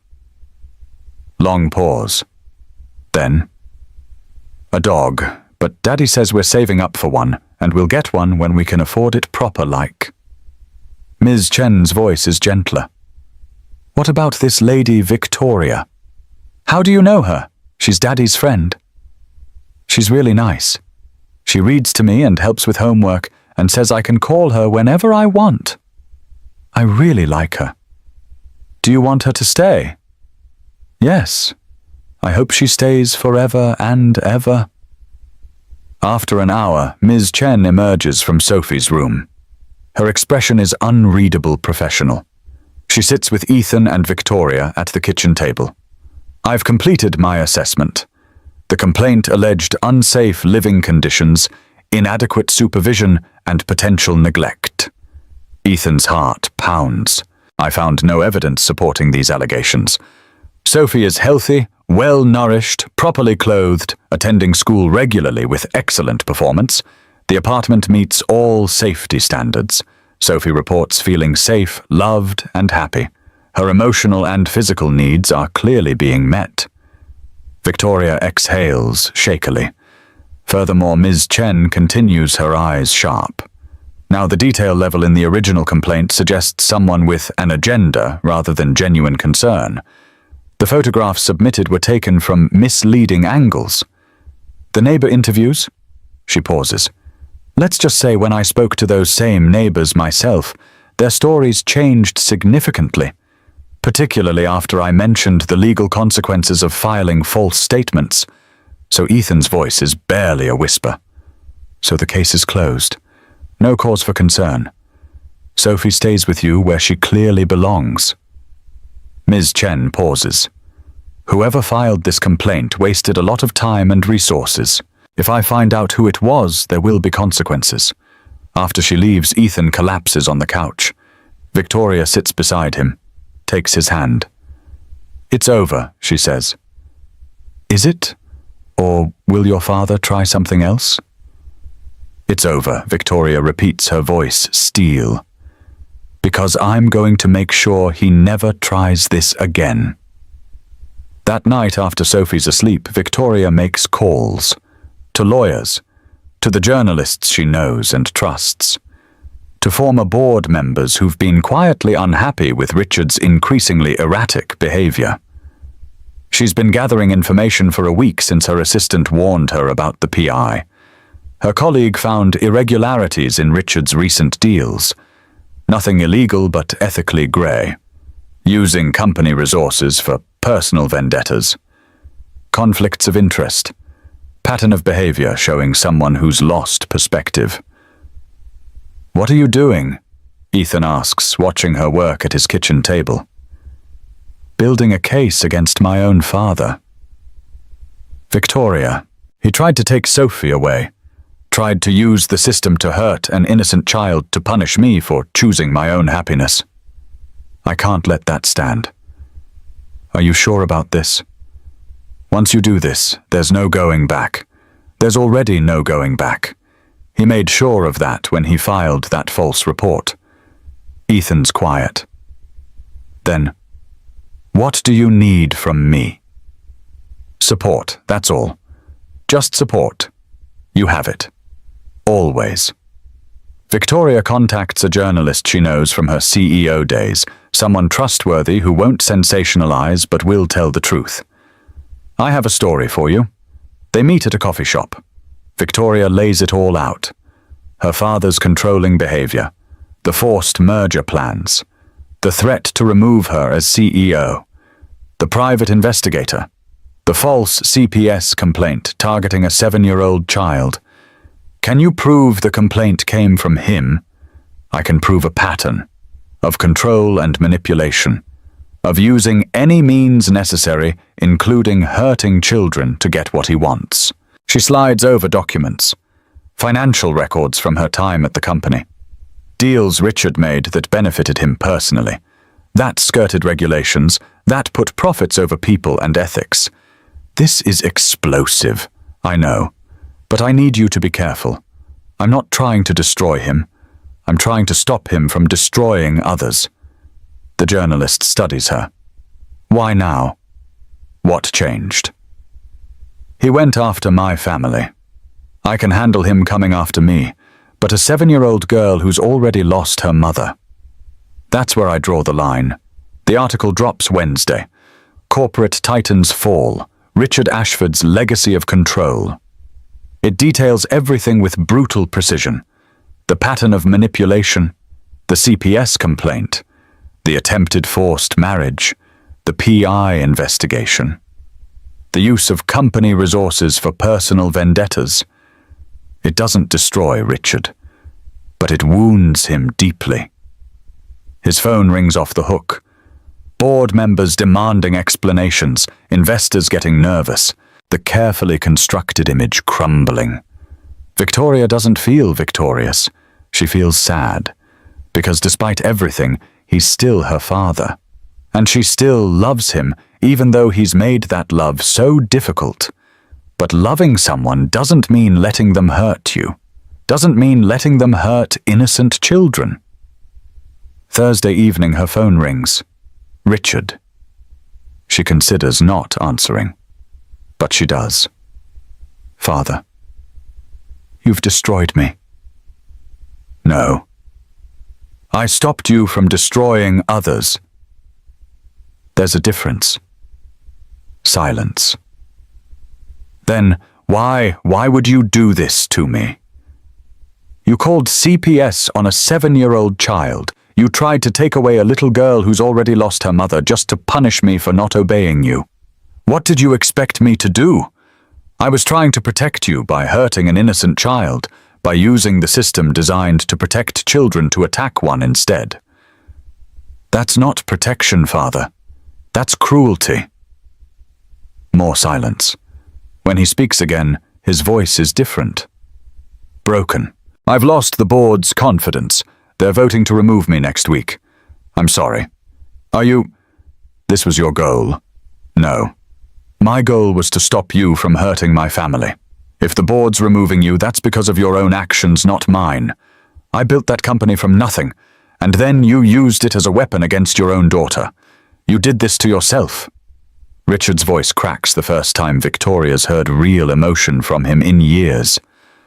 "I don't know how to reach you anymore. You never knew how to reach me. You only knew how to control me. And when I stopped letting you, you didn't know what to do except lash out. What do you want from me, Victoria?" It's the first time he's sounded lost, vulnerable, human. Victoria takes a breath. "I want you to accept that I'm happy, That I made a choice that's right for me even if you don't understand it. And I want you to stop trying to destroy that happiness. And if I can't, then we're done. Permanently. Because I won't let you hurt my family. Long, painful silence. I don't know if I can do that. Then we have nothing more to say. Victoria hangs up, cries for an hour, because it's one thing to know your parent doesn't really love you the way you need to be loved. It's another to have them confirm it. That night, Ethan holds her while she grieves. Not just for her father, for the relationship she never had, for the approval she'll never get, for the little girl she was who just wanted her daddy to be proud of her. I'm sorry, Ethan whispers. Don't be. You warned me. Said some people don't know how to love without controlling. Still, he's your father, was my father. Now he's just a man who chose power over connection. Sophie appears in the doorway, supposed to be asleep, but clearly eavesdropping. Victoria. Are you sad? A little, sweetheart. Can I help? Come here. Sophie climbs between them, all three of them tangled together on the worn couch. We're your family now, Sophie says with 7-year-old certainty. Me and Daddy. And we love you no matter what. Your other daddy was being mean, but you have us now. Victoria clings to them both. I know. I love you too. Both of you. So much. They fall asleep like that. 3 people who chose each other. Building a family from love instead of obligation. From choice instead of blood. From hope instead of control. 2 weeks after the article Life Finds a New Rhythm, Victoria's made her choice. Really made it. She's stepped down as CEO, giving her shares to a trust that benefits educational programs for underprivileged children. Keeps enough money to be comfortable, not wealthy, but secure. Takes a consulting job with small businesses. Nothing glamorous, but honest work that doesn't consume her soul. She moves into Ethan's apartment. It's cramped. 1 bathroom for 3 people. The hot water runs out if 2 people shower. It's perfect. Money's tight. Tighter than Victoria's ever experienced. 1 month, the car needs new tires they can't afford. Ethan patches them himself, knowing they won't last, but buying them time. Another month, Sophie outgrows her shoes, and they have to choose between new shoes or fixing the kitchen sink that's been leaking. They fix the sink. Sophie wears her 2 small shoes for another month. Victoria learns what $20 means to Ethan's family. Why they can't just hire someone. Why treat yourself means a $2 candy bar, not a $200 spa day. It's humbling, sometimes humiliating, but also freeing. One Saturday they're at the farmer's market. Sophie's helping pick vegetables for dinner. Can we get strawberries? She asks. Victoria checks the price. Winces. They're $8 a carton and they've only got $12 left in the grocery budget. How about apples instead, sweetheart? They're on sale. £3 for $4. Okay. No tantrum, no argument, just acceptance. Victoria's heart breaks a little, because Sophie's learned too young that wanting something doesn't mean getting it. That money matters, that sometimes you have to choose, but she's also learned something else, that love isn't measured in dollars. That night Victoria makes apple pie with Sophie, from scratch using her grandmother's recipe that Rosie provided. Ethan helps with the crust because Victoria's never made pie crust before. It's messy. The kitchen's a disaster. The pie comes out slightly burned on one edge, and it's the best thing Victoria's ever made, because it's theirs, made with love in their tiny kitchen, shared around their cramped table, worth more than any Michelin-starred meal she's ever eaten. But life isn't all farmers' markets and homemade pie. There are bills that stack up too fast. The car breaks down, timing belt finally gives out completely. They have to take the bus for 2 weeks while Ethan saves enough for repairs. Sophie needs new glasses. $200 they don't have. Victoria dips into her rapidly dwindling savings. Ethan hates it. I should be able to provide for my family. You are providing. We're all providing. That's how this works. But you gave up everything. I gave up things that didn't matter. I gained everything that does. Still. Victoria takes his face in her hands. Ethan, I don't regret this. Not for 1 second. Do you understand I'm happier struggling with you than I ever was comfortable alone? Okay. But she can see it bothering him. The wounded pride of a man who's always carried his own weight. Who's never asked for help. Who's never had to share the burden. She understands. Because she's struggling with the opposite. Learning to ask for help. Learning that needing people isn't weakness. They're both learning. Together. Sophie starts calling Victoria Mom sometimes. Not all the time. Still Victoria mostly. But occasionally when she's tired or hurt or happy. Mom, can you help me? The first time it happens, Victoria freezes. They're in the bathroom. Sophie's getting ready for bed. She's struggling with a knot in her hair. Mom, can you help me get this out? Victoria's hands shake as she reaches for the hairbrush. Sophie realizes what she said. Sorry, I didn't mean... Is that okay? Victoria's crying. Happy tears. It's more than okay. But what about my real mum? I don't want to forget her. You won't forget her. Your first mum will always be your mum. I'm just... What is she? I'm your bonus mum. I like that. Sophie turns around, hugs Victoria tight. Bonus mum.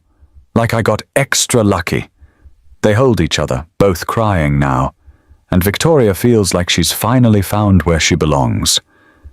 But problems are brewing. The media got hold of the story somehow. Former CEO living in poverty with mechanic boyfriend. The headlines are brutal. Victoria Ashford's fall from grace. Billionaire's daughter slumming it. Love or publicity? Stunt. The comments section's worse. Gold digger using him for street cred. He's manipulating her for money. Give it 6 months, she'll run back to daddy. Playing poor for Instagram likes. Sophie sees some of it at school. Kids repeat what parents say. 8-year-olds can be cruel, especially when they don't understand. She comes home crying one day. They said Ethan's using you for money. They said you're just playing poor until you get bored and leave us. Victoria's fury is immediate and protective. Who said that? It doesn't matter. Yes, it does. No. Sophie's voice is firm, Rachel's stubbornness showing through. Because they don't know us. They don't know what we have. And I don't care what they think. 7 years old and wiser than most adults. 6 months in, there's a crisis. Real crisis, not manufactured by Richard or the media. The apartment building's being sold. New owners raising rent by 40%. They can't afford it. They have 30 days to find a new place. Ethan works the numbers every possible way. There's no version where it works. We could move further out, Victoria suggests. Where rent's cheaper. Further out means worse schools for Sophie. Longer commute for work. Less safe neighborhood. We'll make it work. Will we? Ethan's frustration boils over. Will we really? Or are you just saying that because you haven't actually lived poor long enough to understand what it means? The words hang in the air. Sharp. Painful. That's not fair. Victoria says quietly. Isn't it? 6 months ago you had a penthouse and unlimited money. Now we're about to be homeless and you're acting like it's an adventure we'll figure out together. But I've been here before. I know what comes next. The desperation, the fear, the impossible choices. So what are you saying? You want me to leave? I'm saying maybe you should consider if this is really what you want long term. Before Sophie gets more attached, before this gets harder, Victoria stares at him. You're pushing me away. I'm being realistic. No, you're being scared. There's a difference. She's right. He knows she's right. But fear makes you do stupid things sometimes. That night after Sophie's asleep, they sit on the balcony. Not touching. Both afraid of what touching might mean right now. "I'm sorry," Ethan says finally. "For what I said earlier." "Are you, or do you believe it?" "I don't know.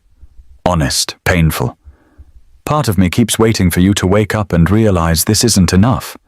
That I'm not enough. And part of me keeps waiting for you to decide I'm not worth the complications I brought into your life." They look at each other. "We're both scared," Victoria says. "Yeah. But maybe being scared together is better than being safe alone." "You said that before. At the beach." "I meant it then. I mean it now." Ethan takes her hand. "We'll find a place. Somehow. We'll make it work. Together. Together." They sit in silence, holding hands, watching the city lights. And slowly, the fear recedes, replaced by something stronger. Hope. The solution comes from an unexpected source. Richard. A courier delivers an envelope one Tuesday morning. Inside, legal documents, and a letter in Richard's careful handwriting. "Victoria, I'm transferring assets into a trust for Sophie, not as control, not as leverage, but because she's my granddaughter and deserves security. Use it for her education, her future, however you see fit. No strings attached. I'm also establishing a foundation in your mother's name. For families like Ethan's single parents who need support. You'll oversee it if you choose. Again, no strings. This isn't an apology. I'm not good at those. But it's an attempt. At being better. At understanding what actually matters. Your father." Victoria stares at the documents. The trust is substantial. Not extravagant, but enough to ensure Sophie's future, her education, her security, the foundation even more so. "Is this real?" Ethan asks, reading over her shoulder. "I think so." "What are you going to do?" Victoria thinks about her father, about control and love and the messy work of trying to change when change feels impossible. "I'm going to let him try. And maybe slowly we'll figure out what family looks like when it's not built on obligation. That's brave. Or foolish. Maybe both." Using part of Sophie's trust with court approval, they put a down payment on a modest house. Not a mansion. Just a 3-bedroom in a decent neighborhood. Big enough for their family. With a yard for the dog, they promised Sophie. They move in on a Saturday. All their friends help. Mrs. Huang Rosie co-workers from Ethan's shop. Families from Sophie's school. It's chaos. Beautiful chaos. Sophie runs through the house, Charlie, their new rescue dog, chasing her, both of them, leaving muddy paw prints everywhere. "My room is so big." "It's not that big," Ethan calls. "It's huge compared to the apartment I can do cartwheels." The sound of crashing suggests she's attempting cartwheels. Successfully given the laughter. Victoria stands in the doorway, watching tears streaming down her face. "I can't believe this is my life." Ethan wraps arms around her from behind. "Good can't believe, or bad can't believe, best can't believe, best possible can't believe." That evening they have their first dinner in the new house. Pizza, because neither of them has energy to cook after moving all day. Sophie sits between them, sauce on her face, joy radiating from every pore. "Can we get another dog?" "No," they say in unison. "What about a cat? No, a hamster. We'll discuss it." "That's adult for maybe." "Yes." They laugh. All 3 of them. The sound filling their new house. Making it home. After Sophie's in bed, her new room with purple walls, she picked herself. Ethan finds Victoria on the back porch. She's holding another envelope. This one hand-delivered earlier. "What's that letter from my father? Came this afternoon." "What's it say?" Victoria reads aloud. Victoria. I attended the Foundation's first board meeting yesterday. We've already helped 12 families, single parents who needed support. It's good work. Your mother would be proud.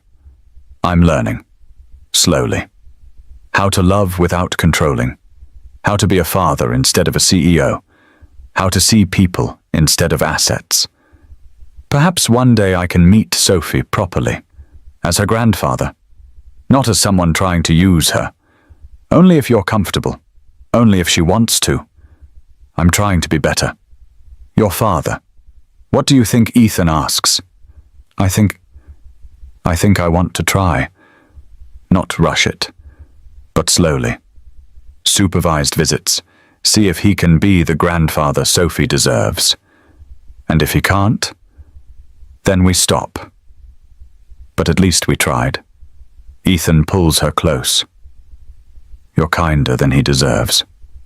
Maybe. But Sophie deserves a grandfather. And maybe everyone deserves a second chance. Even people who've made terrible choices. They stand together looking at their backyard, their house, their life. Small, imperfect, real. Ethan, yeah, thank you. For what? For the $950 job that changed my life. He laughs. Best $950 I never actually got paid because I fell in love halfway through. You didn't get paid. Turned it down. Couldn't take money for time spent with you. Felt wrong. Victoria kisses him. Soft and sweet and full of gratitude. We should get married. Are you proposing maybe? Then my answer is yes. But I'm doing it properly, with a ring. And everything. You don't have to. I want to. You deserve to be properly proposed to. Not just casually decided on a Tuesday night. Victoria smiles. Okay, I'll wait. But not too long. I'm not patient.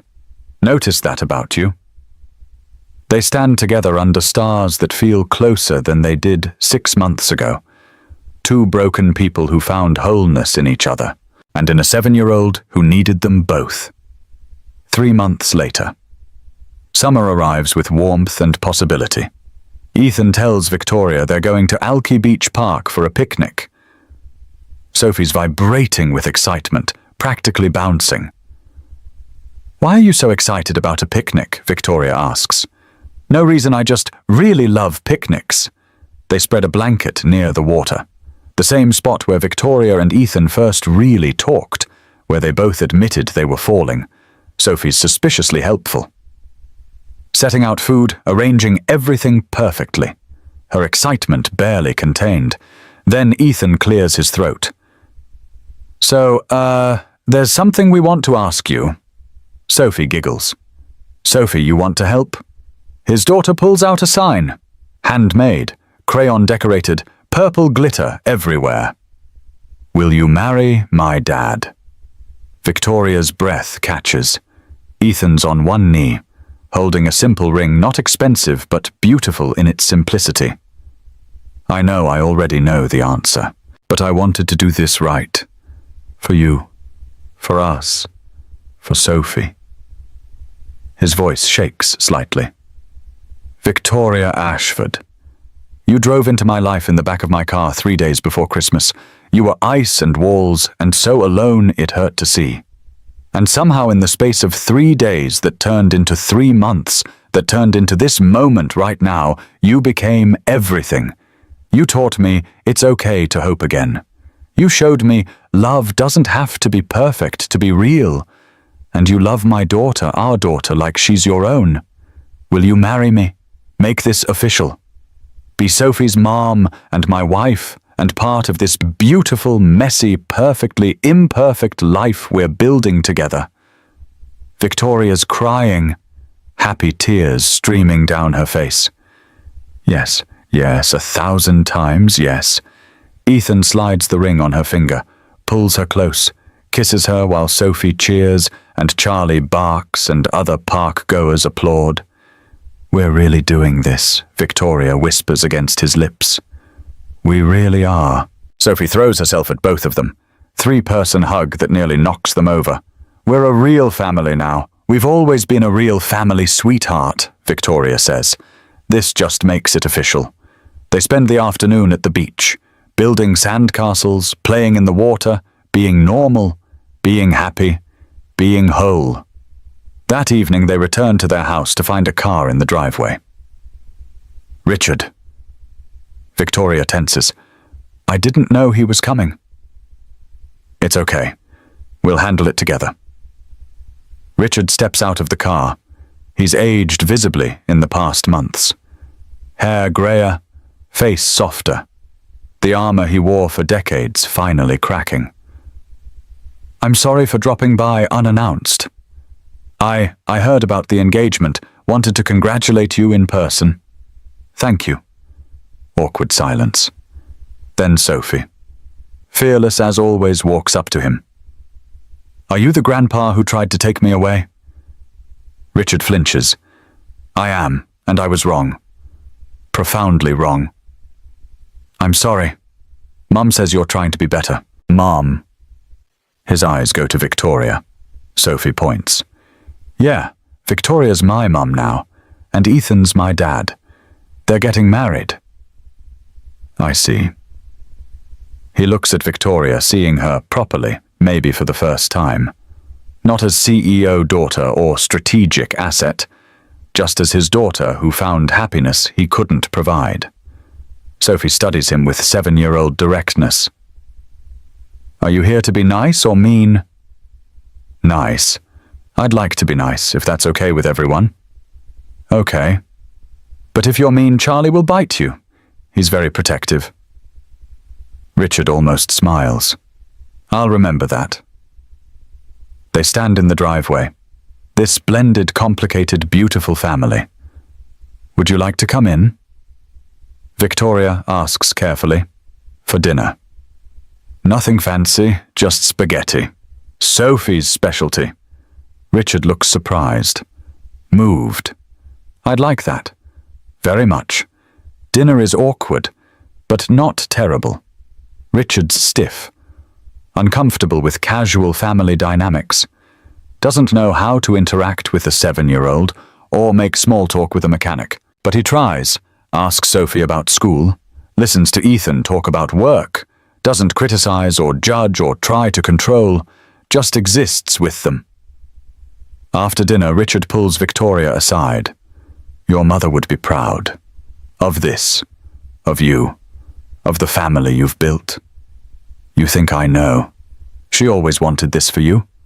Real love, real connection, real life. He pauses. I was too blind to see it, too scared to lose control long enough to let you find it. You're seeing it now. I am. And I'm trying. To be the father she would have wanted me to be. Victoria's eyes fill. That's all I ever wanted. They hug. Brief. Awkward but real. Progress. When Richard leaves, he stops at his car. Victoria, yes, that $950 job. Best money I never got to control. He drives away, leaving Victoria smiling through tears, leaving her believing that maybe, just maybe, people can change. Even people who've hurt you. Even fathers who've tried to control you your entire life. Maybe everyone deserves a second chance, if they're truly willing to do the work. The wedding is small and perfect, held in their backyard under strings of lights and summer stars. Just close friends and the family that matters. Mrs. Huang in the front row, crying happy tears. Rosie beside her, beaming with pride. Sophie as flower girl, taking her job very seriously. Charlie as ring bearer, sort of. The rings are attached to his collar. And Richard, sitting in the second row. Not center stage, not controlling, just present. Just trying. Victoria wears a simple white dress, nothing designer. Nothing expensive, just beautiful. Ethan wears his one suit, the same one from that first night, cleaned and pressed, looking at Victoria like she's the only thing in the world. The officiant barely finishes pronouncing them husband and wife before they kiss to cheers and laughter and barking. At the reception catered by Rosie, naturally, Ethan gives a toast. A year ago, I thought I was just taking a $950 driving job. 3 days, nothing more. Drive a CEO around, collect my paycheck, keep my head down. But then I met Victoria. And she wasn't what I expected. She wasn't just a position or a title. She was a person who was lost and lonely and so hungry for real connection, she didn't even know how to ask for it. These past 18 months, I've watched her become herself. Not the CEO her father wanted. Not the strategic asset the board expected. Just Victoria. Funny, kind, imperfect, loving, real. He raises his glass. To my wife, who taught me that it's never too late to hope again. That broken people can build something beautiful together. That family isn't about blood, it's about showing up every single day and choosing each other. To Victoria. The room echoes. To Victoria. Later, as they dance under the stars, Victoria in Ethan's arms, moving slowly to music, played from someone's phone, she whispers, "Do you ever think about that night? The rain. How close we both were to just staying in our separate worlds every day. I think about how easily I could have driven past. How for 4 years I'd been driving past life itself. I'd given up," Victoria admits, "completely given up on ever feeling human again, on ever being seen. I see you now. I know. That's what saved me." They sway together, surrounded by people they love, in the home they built, with the child they're raising together. Sophie's dancing with Richard, both of them awkward, both trying, both laughing when they step on each other's feet. "Look at them," Victoria says. "Progress." Yeah. The song ends. Another begins. Sophie runs over, grabs both their hands. Family dance. They spin together, all three of them, while Charlie barks and chases his tail, and everyone watches this imperfect, beautiful family being themselves. Later, much later, after guests have gone, and Sophie's asleep, and the stars are bright overhead, Ethan and Victoria stand on their back porch. "Happy?" he asks. Deliriously. "No regrets? Not one?" She pauses. "Well, maybe one small regret." "What's that?" "That I didn't find you sooner. That I wasted so many years being someone I wasn't. You found me exactly when you were supposed to, when we were both ready." Victoria leans her head on his shoulder. 3 days. That's all it took to change everything. 3 days and one $950 job I never actually took payment for. Best investment you never made. They stand together looking at the life they've built. Not perfect, not easy, not what either of them planned, but real, and worth every sacrifice, every struggle, every moment of fear and hope and love. Worth everything. Friends, if this story touched your heart the way it touched ours, we hope it reminded you of something important. That true wealth isn't measured in dollars, but in the love we choose to give and receive. That real family is built on choice, not obligation. And that sometimes the smallest opportunities, a $950 job. A chance meeting, a moment of courage, can open the door to everything that truly matters. If you believe in second chances, if you believe that broken people can build beautiful lives together, please share this story with someone who needs to hear it. Subscribe to our channel for more stories that restore your faith in love, family, and new beginnings. Hit that like button if this story moved you, and leave a comment telling us where you're watching from. We love hearing from you, because your story isn't over yet. The best chapters might still be waiting to be written. And sometimes all it takes is one moment of courage, one choice to stop and see someone who's invisible, one decision to hope again, to change absolutely everything. Thank you for watching. We'll see you in the next story.